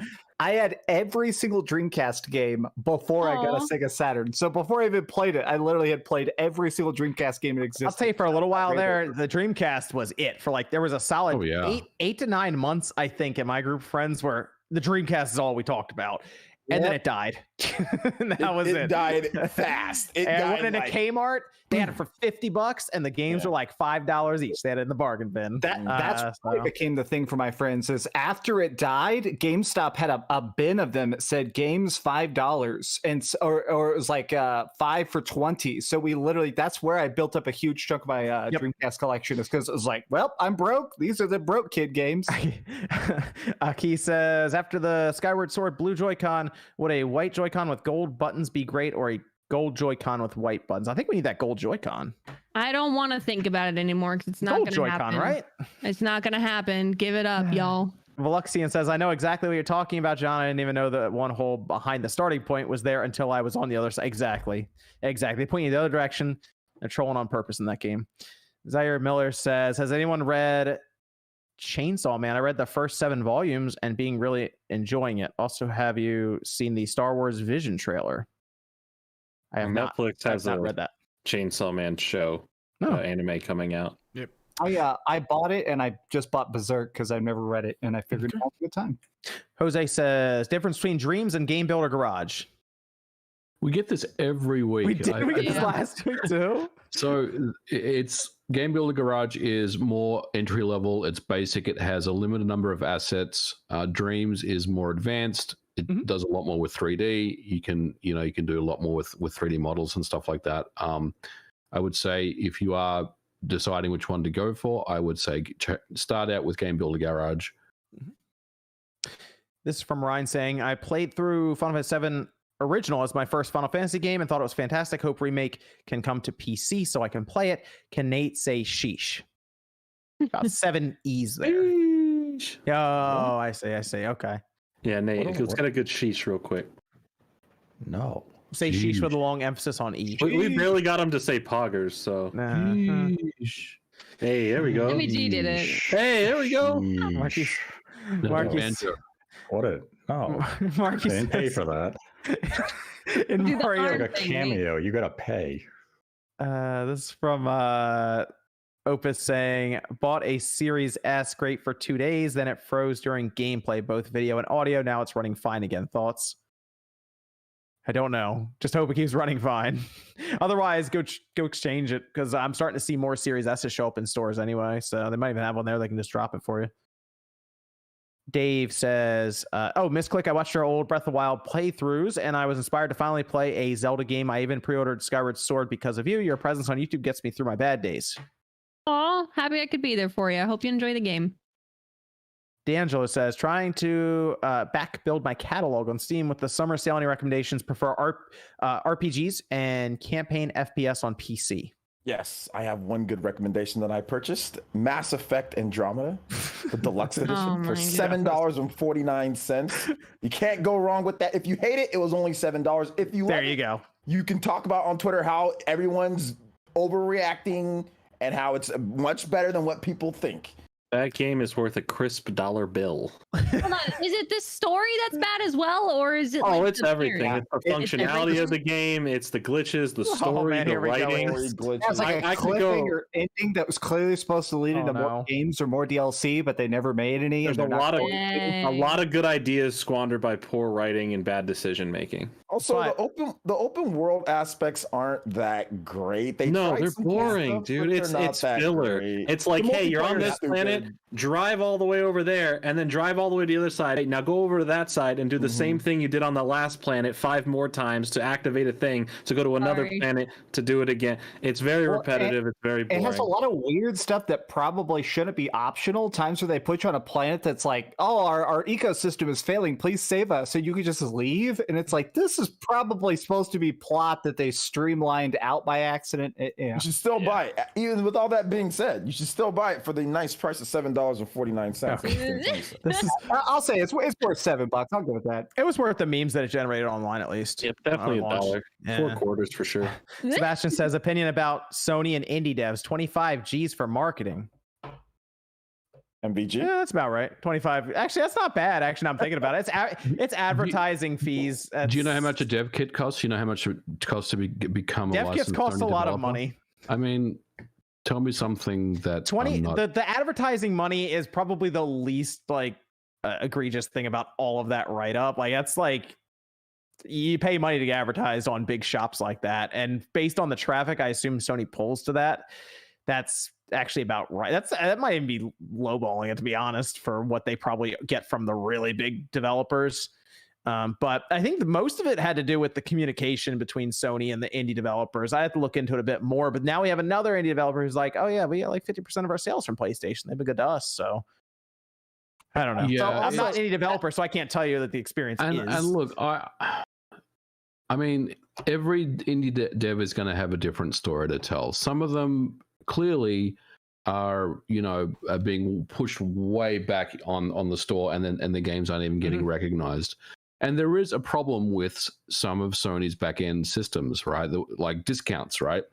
It's almost everyone knows, right, in development that Sony doesn't apply discounts to their, like, trying to get a discount applied to your game is one of the most difficult things you can do. And in fact, when the Vita store was about to get shut down, if you guys remember that from a few months ago, where they kind of backtrack and said, "No, we'll leave it up."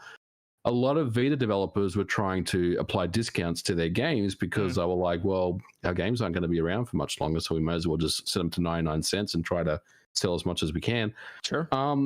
And they weren't able to do that because it's very difficult to do. So yes, there are issues with Sony's backends, and I'm not suggesting there isn't. And I think the original tweet, I don't remember who made those tweets, but his frustration obviously was spilling over on Twitter, and I definitely get that. I just don't think the story about the 25,000 really is anything. I mean, no, that's what I bet you Microsoft probably my argument to that is ask any influencer, how much they charge for playing a game, to promote a game. Like, ask Ninja how much he's going to get, asked for when he starts. Hold on, we're getting paid to play games now. Hold on. I mean, it's just advertising. It's business. I don't know what to say. Microsoft does that too. I mean, you got to pay to be on the dashboard advertising for like the dash on Microsoft. So it's not a. The problem with that 25K figure is that it's Kotaku who put it in the headline to make that the egregious statement. But in the paragraph itself, in the article, said this is comparable to what Microsoft and Nintendo charge. So it was just that people read the headline and reacted, or the tweet and reacted. They didn't actually read the article to see the context of the the situation. People didn't read the article. Impossible. How much is Kotaku's ad sheet? Whoa. I was gonna say no. It is. I think it's 25. Go ahead. Specific guy.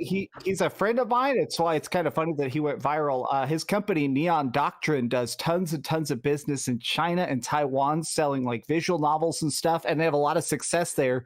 And part of his frustration, the point of his tweets that I feel like was completely missed, was that he's talking about breaching into American markets and selling his games here and talking to Sony, and they kind of just treat all indies like random weirdos off the street. And that's kind of what I felt like he was trying to convey, but people took it as like this weird, the 25,000 is not a problem to them. Their company is lucrative. I've played a bunch of their games, but yeah, it's just a weird situation that everybody read kind of different ways. The communication seemed to be the most frustrating thing. It appeared the way they're describing all the stuff they had to navigate just to get certain things, like you said, immediately, like a discount done on a game that they are selling, things like that. So that's really what it said. It just sounds like Sony just needs to, if they want to, revamp their the way that they talk with and communicate to indie developers, or maybe their steps or whatever to go through lot checks and everything that was described there.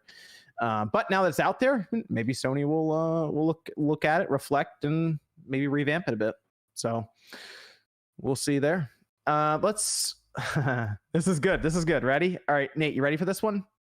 This is from Bryant, who says, anyone wants to take RGT on new Switch in 2021? Because we're going to go over to some of the Nintendo investors meeting. There was one question in particular everyone picked up on, because it is a very different tone than Nintendo had last year when asked something very similar. That having to do with hardware. Hey, you know what? I'm going to give some of these investors some credit. They asked some okay questions here. All right. It had nothing to do with trying to get in line early at Nintendo World. Nothing like that. All right. So it was all right.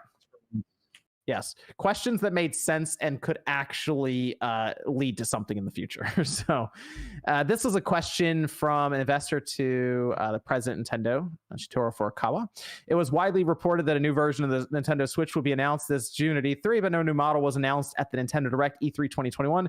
What are your thoughts regarding the news of new models such as this? So I figured they would ask this question, mostly because it was Bloomberg who wrote about it, and they generally do a lot of business and stock-related pieces and analysis. So obviously investors of this size would have probably read through Bloomberg, the different reports and all these different things. But Nintendo did respond to achieve that we are constantly developing hardware, software, dedicated peripherals, etc., but we refrain from making comments on specific products still in development, as was translated, I assume, through machine learning or Google or whatever, because they haven't released the actual English answers that, to my knowledge, yet, at least on their Nintendo investor relations site. But it's very clear that they did not say what they said last year, where they were like, we have no new hardware in development right now, or we have no plans to release anything this year. And then they doubled down on that with Doug Bowser in another interview later on.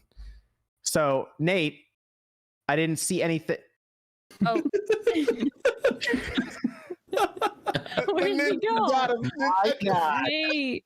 He's like, I'm out. Oh, that could not have time. I was about to. No, he was waiting for that because I was about to lead into him, and Nate the Ghost. I don't think Nate wants to get in trouble. Furukawa was like, nah, Nate doesn't want to get in trouble right now. Furukawa was like, take the shot. Ninjas, they're real. Nate knows where that was going. He didn't want any part of that. He finally found his bunker. Remember him. Read into that how everyone wants to in the chat right now. There is a reason he can't show his face, chat. Yeah, take that as you will. My God. Yeah, read into that as much as you can. He knows people are watching. Do you think his internet actually went out? Maybe it's the fireworks. Not. Maybe the fireworks landed on his roof or something. No, His I'm state's almost just positive. on fire right now. It was a Nintendo employee with a business suit on, landed on his roof. I think He's about to lay it down. Yep. The one of them just like, cut the power. Like, Why did the Dark Souls boss music start playing? I wanted to see if he was going to take Sean up on that whole thing with the Switch revision 2021, but no denial of a Switch revision, and mostly a sidestep when it comes to this question. Whereas last year, it's pretty straightforward. Like, we don't have any real plans to do anything this year. So what do we think about this now? We think a Switch revision is coming in 2021 because Nate ducked out very quickly. So I lost what I was leading into there with him. I think so, but I'm becoming increasingly skeptical just because we've heard so much talk, and obviously the Mochi report of like saying that it'd be revealed in early June, and here we are in early July. I don't know. I hope we see it. I hope it exists, but I don't know. At this point, I'm losing faith. I've always said this, and if you listen to the Nate the Hate show over the past few months, I've always believed that Nintendo wants the system to come out this year, but that doesn't necessarily mean it's coming this year. Like I still feel like it's a next year thing for me. I think they are trying to get it out this holiday, but I feel like it's not set in stone because of obviously issues with manufacturing and other things going on now. And then, I mean, what game are they launching it next to this year then for holiday? Is it Pokemon is just what they have, evergreen titles, and they're like, hey, this Switch is just better, buy it? That's the thing. That's why I don't feel like it's a 2021 thing. I mean, they could do the same thing as what Sony and Microsoft are doing with, next gen patches. They could give us a Breath of the Wild update, which would be awesome, right? I mean, I think that would be something that a lot of us would be interested in, and maybe some first parties, titles get some updates as well. That would be kind of cool, but I don't think that's what the play here is. I feel like it's going to be, it's going to launch next year with something, right? Mario Rabbids is something that was rumored to be, and a Switch Pro title. So yeah, I think it's along those lines for next year. Get it out this year, and Age of Calamity. I love that game, and it would be even better if there. That would help a lot. That would help a lot. Yeah, play that because that DLC is really good. Like like Princess Zelda's on a freaking motorcycle. Link has like a nunchuck thingy, flail thing. Yeah. It's really good. But The only problem is just like the frame rate at times is just I still love playing the game, but so if they can get that out and say, hey, you can play it in better quality, I can play all these games in better quality or whatever. I think that would be enough to push people to be like, all right, I'm down. There's a lot of rumors. Mario Kart. There's a lot of rumors going around on Twitter and stuff about the chip they'd use. And I honestly, if it turns out to be correct, you'd probably see like, for example, Age of Calamity, depending on if they patch it, could see like 60 frames per second, just as an example. Probably at the same 30. Resolution, but like I think they'd probably they might be able to push that up a bit. So that's a game that would benefit. And I mean, maybe No More Heroes 3 would probably benefit. That could use it a little bit. So I just think this sidestep to me is like, yeah, we can't tell you about that right now because we may influence or do some sort of stock manipulation if we even try to show our hand a little bit here. So here's hoping we get it out this year. I think we do have a Discord question kind of in this arena as well. How long do you think Nintendo has to launch the Switch Pro before it's considered too late and they should just focus on the Switch 2? Like how close would they pull it to that window? Probably year 6. I think you go to year 6, that's too late. You might as well just wait then. I mean, they also did like the 2DS XL, like when we were all talking about the Switch. So, I mean, who really knows? Nintendo's Nintendo. But if they have this revision, honestly, they might try to make this generation last 9 years. They said that though. They said that they're going to try to do this is going to be longer than usual. I'll tell you. Why wouldn't you? You know what I mean?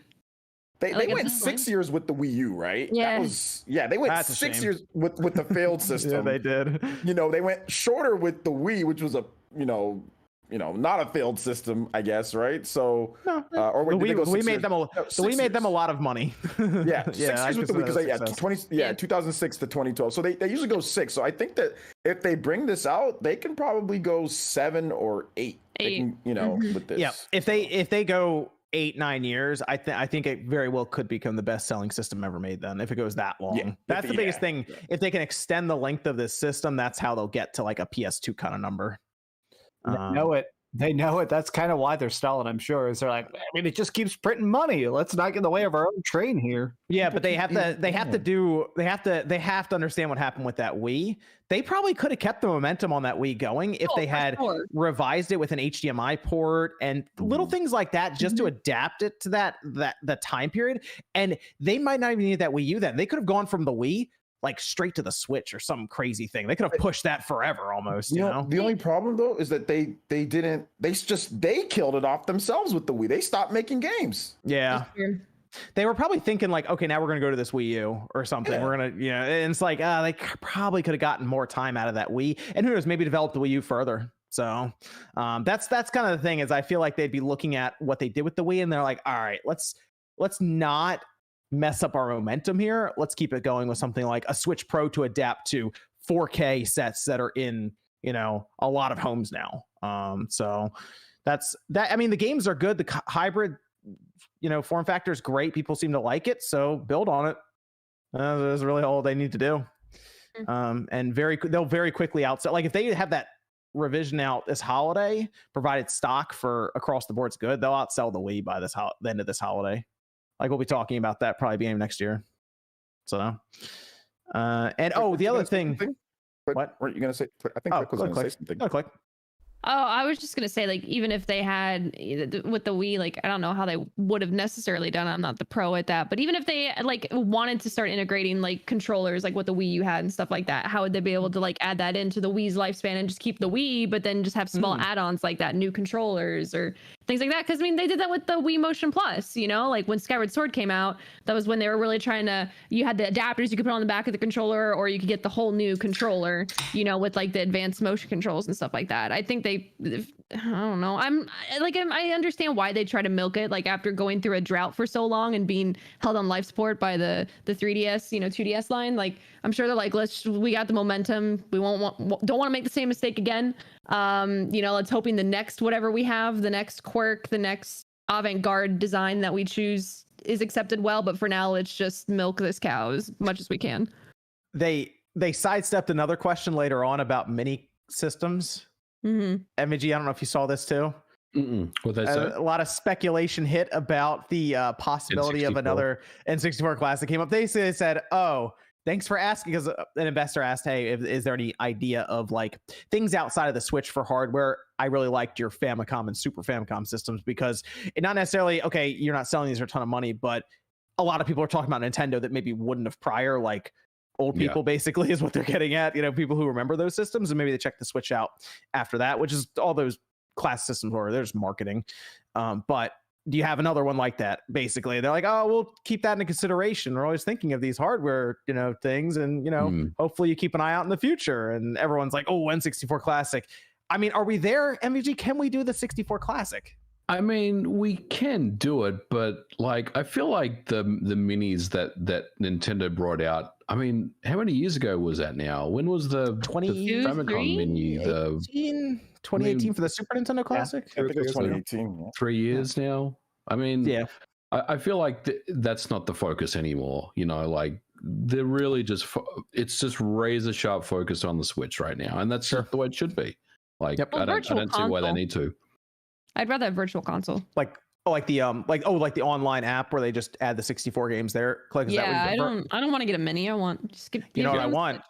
I want a Game Boy Advance mini. That's what I want. Yeah, that'd be cool. Oh, give me that. It's called the Micro. What? I have the Game Boy Micro. I hate it. Go on a mini. It's as small as it gets. Nah, maybe they'll put it on the Switch. Hey, John, you want a smaller Game Boy Advance that's already available? I would like a Game Boy plug and play system. Like, that'd be cool. No.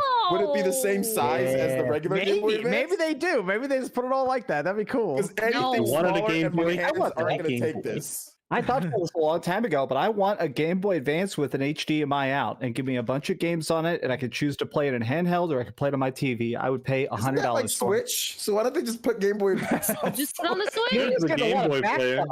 There's a Game Boy player on there. I don't want to tote around extra hardware. Like, I want to have it all on my Switch. I want to be able to stream it. I want to be able I want to enjoy it on my Switch. And on a bigger screen. At least put it on the Switch then. Put Game Boy Advance games on the Switch. Let's do that. That way you can get Fusion on there. Fusion on there in September, at least ahead of Dread's release. Which now you know it's not happening, John. Well, that would make sense. You cursed it. It's not happening now. Thanks a lot. Shouldn't have said anything, dude. Look, you saw what they did to Nate. Yeah, he's gone. He's just, I don't even know what happened to Nate. We don't even know what it looks like. He could be gone for good. He vanished off of Discord. His account's not even on Discord. He's full DC'd. He just left. Maybe Nate was like a Nintendo inside the whole time. He's just, every time we do these podcasts, he's like at Nintendo headquarters talking. Just hiding in the janitor's closet. Yeah, I was gonna say someone opened the door, he just unplugs the whole computer. He's like, I'm just cleaning. Or it's like Reese in FF7 where he's like, oh, I'm stopping Avalanche. I'm helping Avalanche. Yeah, just do that. Game Boy Advance games, get Metroid Fusion on there, and then put what's the other really rare game just to annoy collectors and people scalping on eBay? Give me Boktai, Ninja 5.0. Drop that on there just to annoy people. Golden Sun, that'd be a good one too. Evan, we got any other Discord questions? Do you think the GPU pricing issue going on will affect the sales of new AAA games on the PC that require more demanding specs? I don't think so. I see what you're saying. Oh, because I mean, I feel like most people just probably now, I mean, is any game coming out that's going to be you can't play this without a 3080? If your game, even if the games coming out now are one of our big focuses is on visuals, they do just have settings. They want you to be able to turn it down. Sure. And that's fine. Sure. I think the only thing that matters really going forward is whether or not you have a solid state or a M.2 in there, because that's the main issue. Thing. Is if we had an SSD shortage, that would be a real problem. Which we don't seem to right now. Not majorly, at least. Not right now. Yeah, not right now. This is from Zerloth saying, Epic loving apples. Is that the Epic versus Apple thing? Epic loving apples. I don't know. Killer of Xbox says, reminder, Jeff Grubb lied about Starfield 2021. It's the weekly reminder for money. Yep. What a liar, dude. Hey, I remember in 2021, Jeff said that Starfield was going to be exclusive to the Xbox and PC. I remember that. Listen, he's got gray hair. That's all that matters. Macaulay, no message there. Wishbone says, moving out for the first time at age 29. Wish me luck. Good luck. Hey, you got this. Hey. Good luck. It's a very kind and welcoming world out there. So that's a big deal, man. Hey, congratulations on that. Frozen meals will save your life. No, rice cooker, baby. That's what you need. A rice cooker or air fryer. That's all you need, man. Rice cooker and air fryer, and that'll get the job done. There you go. Fast food. No. No. Air fryer is a good one, though. Okay, air fryer. Benjamin. Wendy's 4 for 4. Benjamin Cook says, "Thanks so much, MVG." Thank you. You're welcome. Edward says, "Big brain time. Next Sony event announces The Last of Us 2 Director's Cut, PS5 enhancements, more general updates, and factions multiplayer coming this year."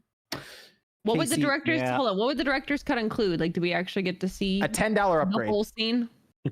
Just a $10 upgrade. You get the white border at the top of your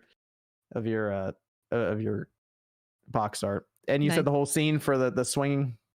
They just add motion controls for that part. They just add motion controls. Oh god, yeah! You stand up, you sync up your you pick up your copy of Mario Golf. You swing your copy of Mario Golf. Hey, you can do motion controls with the DualSense. There you go. If they made me do it, I would delete my Hey, game. we got that advanced haptic feedback playing in. You got the adaptive triggers. Whew, you could have. It's like you're really there. More horrible people. Oh my god. You're horrible. Stead says Miles Morales and Sackboy released the PS4 and PS5 at the same time, so the PS5 version was already in mine. Ghost Tsushima was just a PS4 game, and Sucker Punch had to go back to make a PS5 version. Khalil says, "Didn't Sony already add $10 to Miles compared to Lost Legacy? I'm starting to think Horizon is going to be $70 for both versions." I think Robot Nate. Don't trust it. Is it Nate or is it a double? Hi, I know nothing of Nintendo secrets. Good job, Nate. Sokar says, "But MVG, Sony believes in generations, don't you? They aren't interested in making PS5 games work on PS4 unless it's Gran Turismo 7." Stead says, "Sony shouldn't be compensated for giving game developers extra money to use the DualSense features compared to Xbox and Nintendo versions of the games. Doesn't Nintendo have haptic feedback?" Look, the $10 thing, I would agree with you, except the developers will not see that $10. That's a good point. That's literally, I agree with that so much. It's like if they actually saw it, I'd do it, no problem. They won't see that $10 increase. Yeah. John says, "I'm old enough to remember paying $80 for Super Nintendo games when I was a teenager in the 90s. I believe games cost more to make now, so what's the problem?" Well, back then, the reason the games were so expensive is because they were like, there was like legit stuff going on inside those cartridges, whereas they're just pressing Blu-rays right now. Like, they had to be that expensive because they were using certain chips and boards inside of those games just to make things work. Like Star Fox used an entire chip on its own just to make it happen. So the hardware at the time you were buying was like half the cost, if not more, of that entire thing. So like, if we were pressing Blu-rays back then, I bet you those games would have been half the price. It's one of the reasons why Neo Geo games are so expensive. I mean, the boards to print those were very, very, very expensive to print. Yep. And PlayStation games were a lot cheaper. They got real cheap in the PlayStation era. Mug says, "Is God of War 1 through 3 worth playing? I love the new one a lot, and I'm very excited for Ragnarok." Yeah. Yes. Now, yes. I'll be the one person. Yes. Watch a YouTube video. Google God of War 1 through 3 cutscene movie. It shows you all the cutscenes. Don't play them. I would say no. I'm going to tell you this right now. I watched through 1 through 3. I watched 1 through 3. I personally, what I love so much about 4 is I can't stand Kratos in 1 through 3. So I like the difference that 4 brings from 1 through 3. Hold on. I regret even coming back to hear this. Okay, bye, Nate. We know you're not even the real Nate. Listen, we're not going to get into the reasons of how horrible of a person Kratos really was. If you like hack and slash and you know, distasteful mini games, sure, of course, go ahead. But Kratos. You know, like, if you're expecting something like 4, it's nothing like that. Just that's just a warning. I'm not saying it's bad. I'm just saying it's different. Play God of War 1 through 3. Skip Ascension. It's essential to his character arc. Yes, exactly. You have to understand how he got to what he is in God of War on PS4 or however the hell you play it. That whole original trilogy is how he gets there. It's essential to his character. Skipping it. But you can also consume that content through several videos online too. That's literally what I did. I watched all of them, several like 45-minute videos because I was interested in his character. I just didn't care to play through it. So again, it really comes down to, do you want to play that different style of game? You will deprive yourself some of the best hack and slash combat mechanics that the genre has to offer.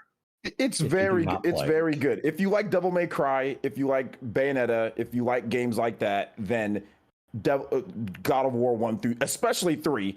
3's combo system is insane. It's really do the good. 100-hit combo against Hercules. Oh my god, it's insanely good. The combo system in 3, it's so creative too. Like with the different type of upgrades that you get with there, like with the boots and everything. Like you can do so much cool, flashy stuff in God of War 3. I highly recommend all of the God of War games, except for Ascension. You can even the PSP ones. The PSP ones are not bad too. Like Ghost of Sparta. And, I've played all of them. Of Olympus, Chains of Olympus, and Ghost of Sparta. Those are good. I have every single God of War right here. I still think you could just watch them as a YouTube video. I just think the combat is not aged very well.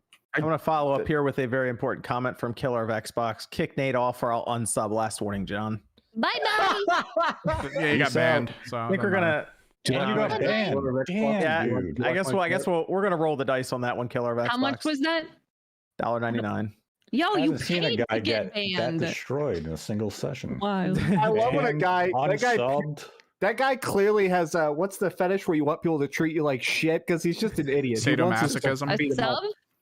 No, disgrace. What do they call it? I can't. Debasing. Sadomasochism. Yeah. He knows he's an idiot. He wants us to call him an idiot. Then you are a smart lad. You are a member of Mensa and a great contribution to human society. Well done. Dave says, did any of you guys roll your eyes at Bidoof Day knowing the Pokemon Company is just trolling us when we want new game trailers? Yep. I put up a brand new trailer of Pokemon Legends Arceus on Bidoof Day. Did you guys check that out? It was great. Reese says, did any members of the Spawncast see the indie developers complain about Sony? We talked about that earlier. Anything you found surprising? Anything you want to say about how indie devs are treated across platforms? Yeah, we talked about that earlier, Reese. DPX says, anyone else looking forward to No More Heroes 3? It's supposed to come out in a month, but I've heard no buzz. I'm looking forward to it quite a bit. They've been showing off some new trailers where people kind of it looked a lot better. It looked like it was running better too. So they did show off the newest one, like the Death Blow trailer and all that. And it looks fantastic. It looks really good. And, compared to, of course, No More Heroes 1 and 2, I think it's going to be a lot of fun. I think it's going to be crazy and just as crazy as No More Heroes 2. And that game makes no sense. So we have some Discord questions left, Evan. Yeah, we still got 4 left about. Okay, let's go through them. Then we'll get through the super chats here. What one game would everyone like to see remade for current gen platforms? FF6. Metal Gear Solid. FF6 more than anything. Yeah, FF6 is a good one. Yeah, I'll Metal take Gear Solid. Yeah, FF6. We got a remake of Metal Gear Solid. Some people might not like it as much, but we haven't gotten anything for FF6. Like that's. It's especially annoying because we got remakes of 1, 3, 4. Like we got all the other Final Fantasies. Give us 6. Yeah, no remakes of that, or even like Chrono Cross, Chrono Trigger, Chrono Cross. I think that game needs something. Yeah, because that game it's great, but it just it's the loading times and stuff. Yeah, on PlayStation are pretty bad. Chrono Trigger's like instant. Some of that art too. Some of that background art of Chrono Cross specifically is aged real bad. And there's been nothing. There's been literally like outside of Radical Dreamers, there's been nothing. That's the game's dumb. So there's been nothing since then. Like it's been dead for 20 years now. So. All right. Since we're halfway through 2021, what would be your top 4 games of the year so far? Monster Hunter Rise is a big one, and I do want to say Bravely Default is quickly climbing the ladder for me. That game is absolutely melting my brain as an RPG fan. I'm gonna put Resident Evil Village up there right now because I did enjoy that quite a bit. Yes, that's definitely up there for me. You said Monster Hunter Rise, Max. I'll put Resident Evil Village up there. Anyone else would put another one up there? So let's go to collab 4 here. And Ratchet, I have to throw Ratchet in there. I don't know if I throw Returnal because we still have another slot left. So we got Ratchet, we got Resident Evil Village, we got Monster Hunter Rise. We need another one to throw in there for the podcast. Persona 5 Strikers is really good. I really like that game. Okay. I think I agree with Max. Bravely Default 2. I like Returnal. I would put it in there if it had a save and resume. It'd be closer to my top if it had a save and resume. I'd probably put Returnal over Strikers though. For me, I'm just trying to think if there's any really big standout game. game that I'm not thinking of right now. I just think that Strikers just comes with like I enjoyed Returnal for what it was. Like the stuff that it did was really innovative. Strikers just a way better rounded game though. It's just like it actually has everything that you would like. Returnal was just it was kind of glitchy. It was broke, kind of there was problems. There was issues like with the malignancy. There was issues of even getting certain items because it would never spawn. There's no save and resume. Like Returnal had so many issues in the game. If they fixed all that though, I mean, they're fixing some of it. They just need to add that save and resume, man. And Returnal is right there for me. You don't think you'd give the number 4 spot to Mass Effect Legendary? Are we counting that? If we're counting that, then I give it to that. new game of the. Okay, we'll new games. Mass Effect for sure. I would give it if we're gonna say anything. Mass Effect, absolutely. Yeah. So I mean, we'll see how the rest of the year goes, but those are some of the I'd say are big ones right now. All right. So far, probably an MVG question. What's the last console that can only be programmed with assembly language natively? I mean, you can program the Switch natively with assembly. Like the systems that are out now, you can still use assembly language on. So all right, there we go. Yeah, there you go. All right, and then do any of you apply what you learned in college in your current careers, being that gaming related YouTube or something else? Yes, I do. Yep. I never went to a single day at college. I always wanted to be a writer, but what are you gonna do? Wait, what was the question again? College. You apply your college degree. Yeah, your college degree. Is it being applied now for you? Yeah. I don't know. I mean, really. you were kind of a business side thing, and we do talk to some people in contracts and stuff. So yeah, you kidding me? You all went to college? Yeah. I think of anything I really like. I mean, it's not massive. I mean, I went for illustration. I'm doing all the little things around here. Look at you guys. Look at where you are now. Wow. You know? Yeah, that's not because of college, though. Yeah. Well, no. I don't know if I needed college for it. I mean, I was just trying to think. I'm like, I don't think you need to really. I went to the school of the streets, unfortunately. I think it can play a factor. I think it can make you more aware of things that you might have like learned about or become like more experienced in. But I think you still would have been successful with the way like the industriousness that you have and like your mindset. You know, like your degree's not going to make it. If anything, it just familiarizes terms or patterns. I mean, like if it was like if it was like MVG, who's like obviously able to port and program all stuff, that makes sense because obviously you're leveraging that for. Well, he's like the doctor of games. You know what I mean? Like he makes them, rebuilds them. You know, I'm not trying to gas you up. I'm just No, I just don't think that like we could have probably not went to school and got the same results if we didn't. It's just that we do use some like I was communication and kinesiology. Kinesiology, doesn't matter, but communication does. But I was trash when I first started doing YouTube videos, so it's not like it helped me. Like I'm way better now just by getting practice. So I mean, some things I did marketing, I did do some of that, so I understand some business. So there are some little things, but it's not like MVG, you know, him and like you know Evan. You guys actually applied directly what you learned. So. Okay, what's another one, Evan? That's true. it gives you that motivation, right? It's like, I'm almost done paying off I think I'll be done next year. So yeah. Nice. That's good. Yeah. Okay. Yeah. I got a poor kid scholarship, so I'm very thankful for that. I got poor kid scholarship. I got the black scholarship. I got the I didn't get that. I got all that, and I still have to pay back stuff. Oh man. Yeah. Jeez. They be jipping us back then, man. I didn't get that. Yeah, back then, they're still doing it.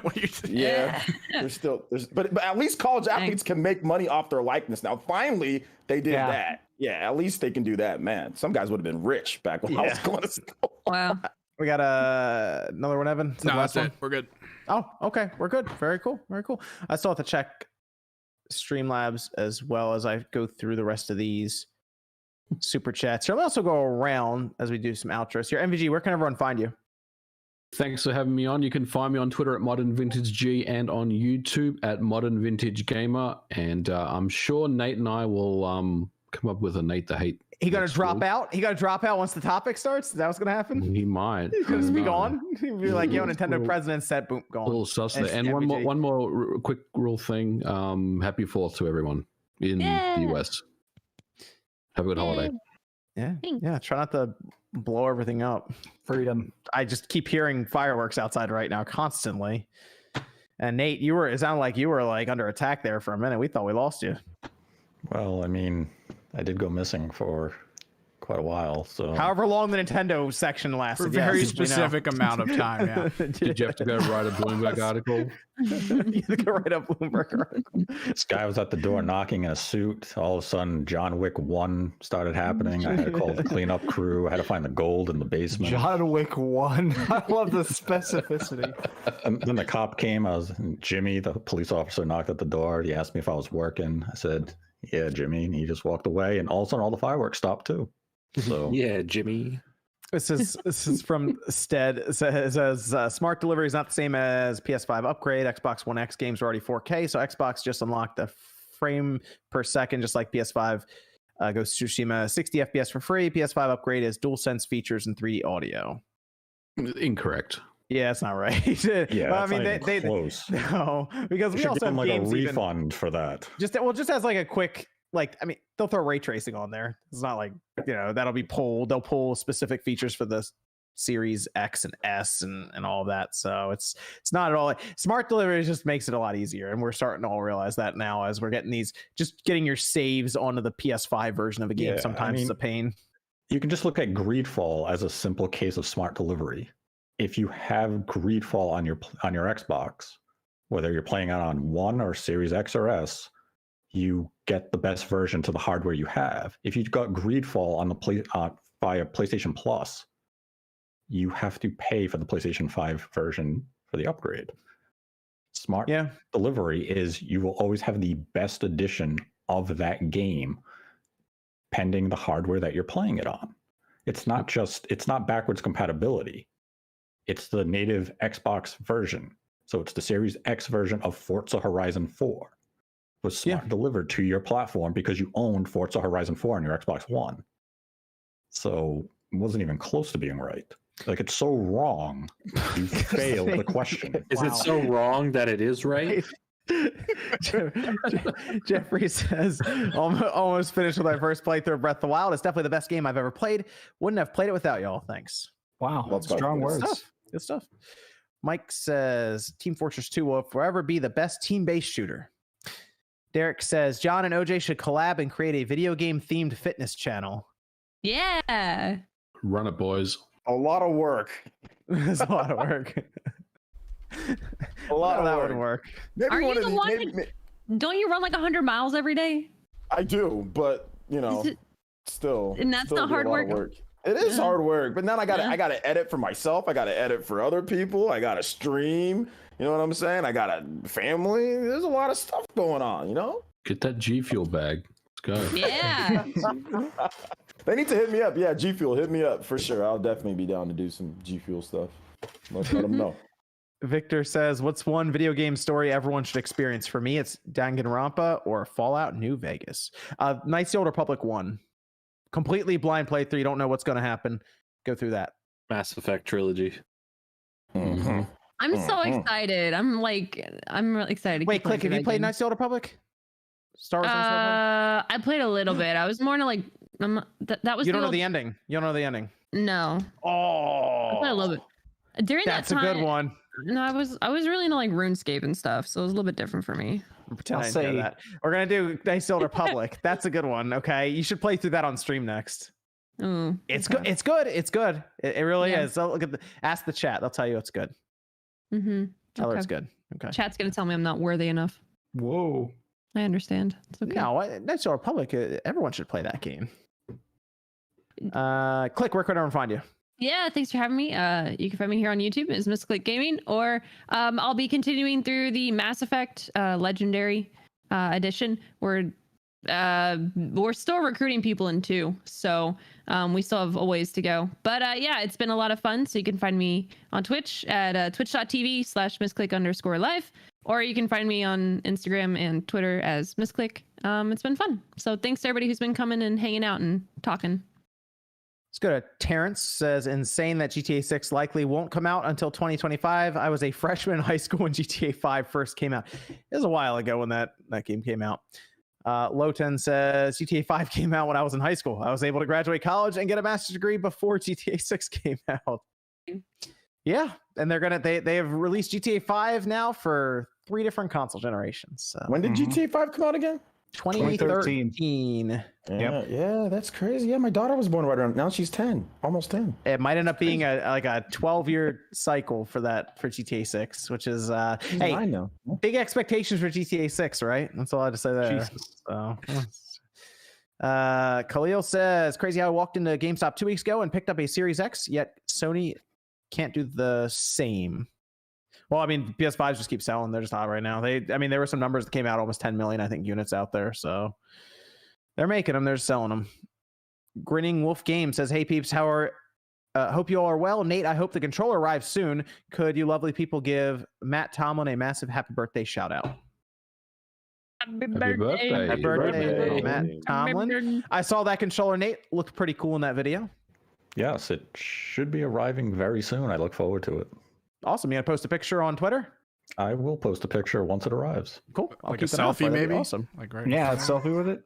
No, it'll definitely be the controller leaning up against like a GameCube. Maybe I'll put my face next to it. You'd be in a little reflection, kind of blurry. Yeah. No, I double check that. Great lengths. Let's go over here to Jordan. Where can I find you? You can find me in the YouTube channel Jordan Fringe. We are right now about 300 subs away from 80,000. So thanks for all the support on the channel. I really do appreciate it. I have a lot of videos planned coming up. So yeah, check it out. Appreciate it. It's from Sokar saying Skyward Sword Joy-Con, just a dream, not available. First says, speaking of Dreamcast, I just bought my first Dreamcast game, Sonic Adventure 2. Now I just need a Dreamcast. Yep. If you do it, if you can try and get VGA, there's like a way where you can basically very cheaply. There are some pretty cheap ones, so you can actually upscale it to HD. Dreamcast was made for HD, so make Sonic Adventure look pretty next gen. Skittles says, do you guys think Guardians on the Switch is a gateway to Square doing other games via cloud, like Final Fantasy VII Remake, if Sony ever stops paying for exclusivity? I mean, we're seeing a lot of cloud games show up, so sure, they could do that if they want. Yeah. Bryant says Take-Two's 10K SEC filing, which lays out financial plans for the next 5 years, shows that the company expects to spend $89 million on marketing between April 2023 and the end of March 2024. And that could be for something Grand Theft Auto related. Maybe it is GTA 6 then. We'll see. And then Anime says, Rip Nate, the ninjas got him. Stead says, you missed my 3 super chat. Did I? I thought I got it. I think you was talking about because that smart delivery thing. I think that was the first. Yeah. Samuel says y'all are gonna get Nate's uncle fired. Johnny says after the remake of Resident Evil 3, do you guys think they will reuse Carlos for future side games? Ooh. No? Okay. No, because a lot of the Resident Evil fans are mad about how quickly they dropped Resident Evil 3 Remake. I don't think any of that stuff's getting reused. I don't think any of those actors are coming back, anything. I don't know why, but they just threw that game in the garbage and walked away. Voxel says, thanks MVG for introducing me to the great world of Vita Homebrew. Seriously, one of the most accessibility communities out there. Oh, yeah. Accessibility communities out there. Yes. You can play Bully on the Vita. How cool awesome. Is that? That is really cool, actually. I need to get that Vita out, get that thing modded up, and then start going over something like that. And San Andreas being on there is some wild stuff. Mm-hmm. Ridiculous says, can we have Nate close out the show? And on the way out, can we have him tell me to shut up? Much love, guys. You're all amazing. OJ, you're the man. That's from Ridiculous Richie. Okay, we'll remember that. What's the name? Ridiculous Richie. Richie. Yeah, Ridiculous Richie. Ridiculous Richie. Yes. I'll remember that as the Sopranos character because he was a ridiculous man. Josh says, I saw this just now and had to show you. Someone did a redesign of the Wii U game pad calling it the Wii Boy U. I at you on Twitter. I'll check that out. Al says DCG almost pulled an RGT85 when he picked God of War. Oh God, is my ass hanging out? Oh God. I'm glad I did it. Next time I'll put my chair. It clips me when I'm grabbing games. It wasn't as bad. RGTs was hilarious. I know. Somebody added me a slow-mo replay zoomed in on just his ass. What are y'all doing, chat? My God. D Jones says now it's that bad. now that Sony has bought a PC porting studio, what game do you think they will use to port next after Uncharted 4? Hopefully Bloodborne. Hopefully Bloodborne. That'd be ideal. I'd pay $10 for that PS5 update. Yeah, for Bloodborne. We want Bloodborne, but I think it's going to be Infamous. Yeah. Oh, Infamous wouldn't be bad either. Yeah. Last of Us. Rob says, "Hey, Spawncast, been looking into getting a controller for classic games, NES, SNES, PS1, etc. What would you recommend? I've heard 8-bit Do is good. Yeah, I would go with the 8-bit Do, the newest one they have. The Pro 2 is amazing. It's so very good controller. Awesome controller. Has macro buttons on the back and everything. And it's a good price. It's programmable through your cell phone. Oh, it's so good. Whoa. Is it click? Oh. What's that? What? Was it sold out? Oh, was it? I bet it was. It's a very good controller at its price. I don't know. Let's see if it came back in stock on Amazon. It was like $50, wasn't it? I was looking at grabbing it. I was looking at grabbing it, and they were sold out for a while. Very, very good controller. Shinru says, "Is Nate just Ethan from RE7 and 8 Village?" We can't confirm that. We were not sure. He could be. I'm not a mole, man. truly epic says, "Get Arlo on the Spawncast. You guys took so long, so he made his own podcast." Just kidding, but make sure RGT isn't on the Spawncast that day. I'm seeing a couple Pro 2 listings, and it claims at least one of them's in. The other says like 3 left in stock. Wait, why can't Sean be here? Let me go to OJ here. Where can everyone find Sean has a history with puppets. Yeah. What did he do to a puppet? We don't want. We can't repeat it here. We can't say that. Family friendly. What? He did absolutely nothing, guys. Don't start up none that where there isn't anything. There was an ice cream sandwich incident. We're not allowed to talk about it. There wasn't ice cream involved at all. It was just what we call it. He has the drip.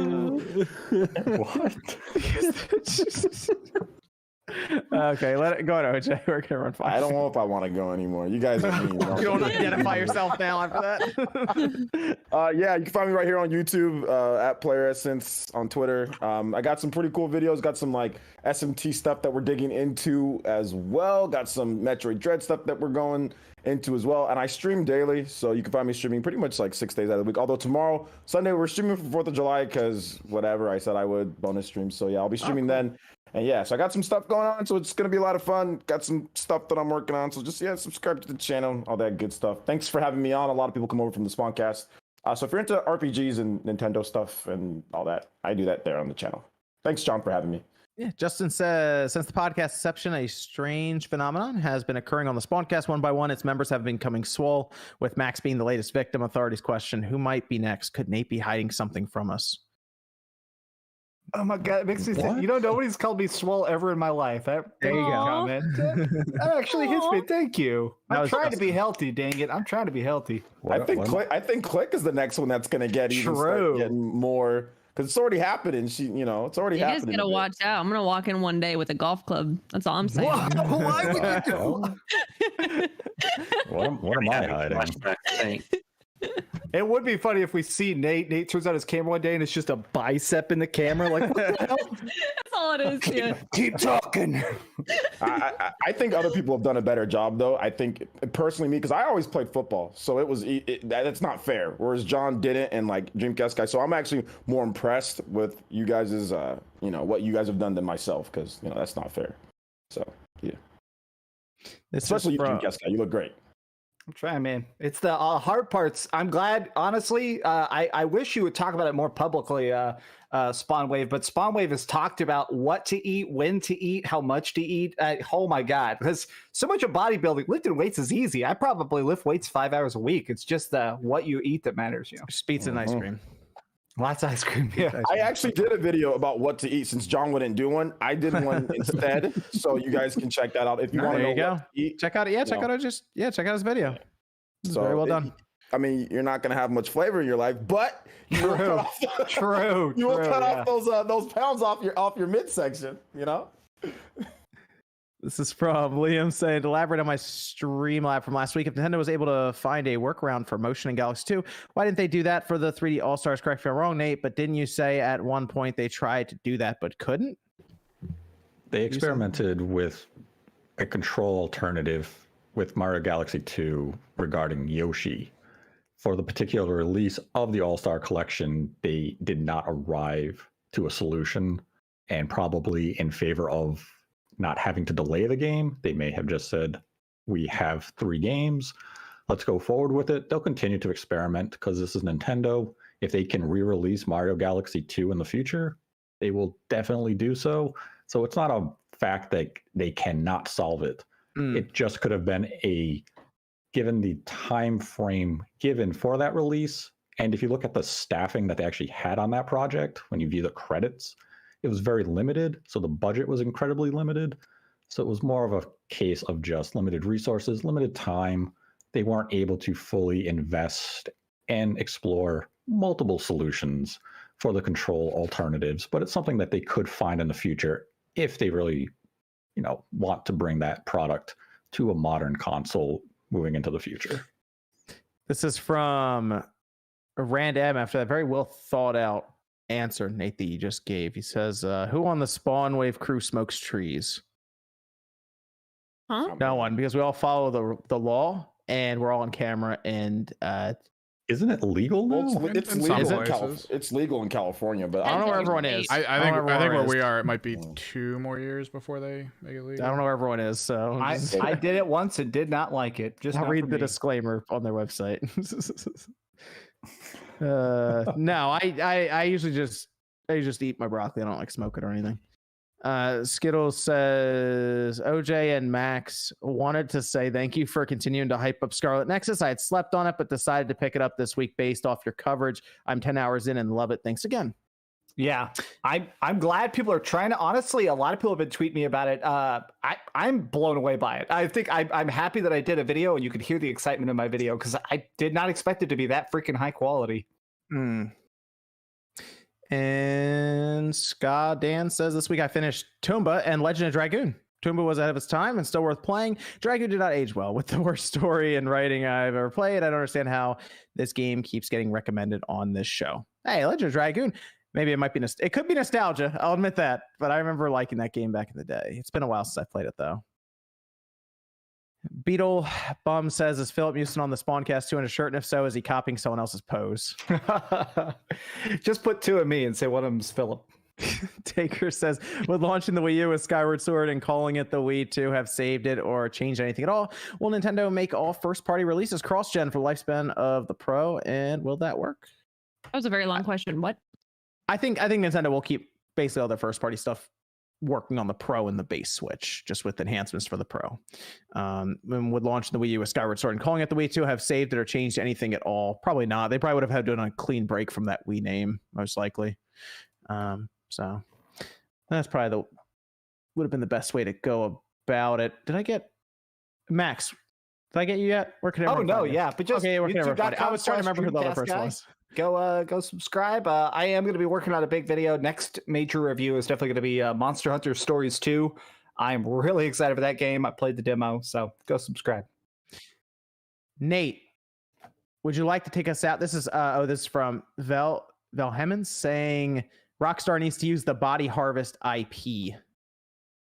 And then Andy says Tony Hawk for Smash. That'd probably crash Twitter. Tony Hawk's in Smash. There you go. You want to take us out here, Nate, and finish up with I think it was Ridiculous Richie. Yes. Okay. Go ahead. All right. You can find me on YouTube at Nate the Hate. As MVG said, we will have an episode in this coming week. And that concludes Spawncast episode 222. Thank you all who joined us this week, gave the video a like, left comments, made donations, and Ridiculous Richie, shut up. Seriously, just shut up. That's all I have to say to you. Shut up, Richie. Just shut up. Fringe and Ridiculous Richie can both shut up. Yeah, that's fair. And the person who donated for me to say sheesh and poggers, you can shut up too. You got a second poggers for free? Shut up, Dreamcast guy. That's fair. What will he say next week for money? The whole Spawncast right now can shut up. Do banjo. Shut up. Hey, the only person who can shut up Nate how about is Nintendo. Nate Wolf Factor asked, what do you guys think about the Amico on television coming out? You know what? I think the Amico can shut up. There you go. I think Tommy Tallarico can shut up about it. I think be stopped. the Amico people on YouTube can shut up about it. I think the industry can shut up when it comes to the Amico. All right.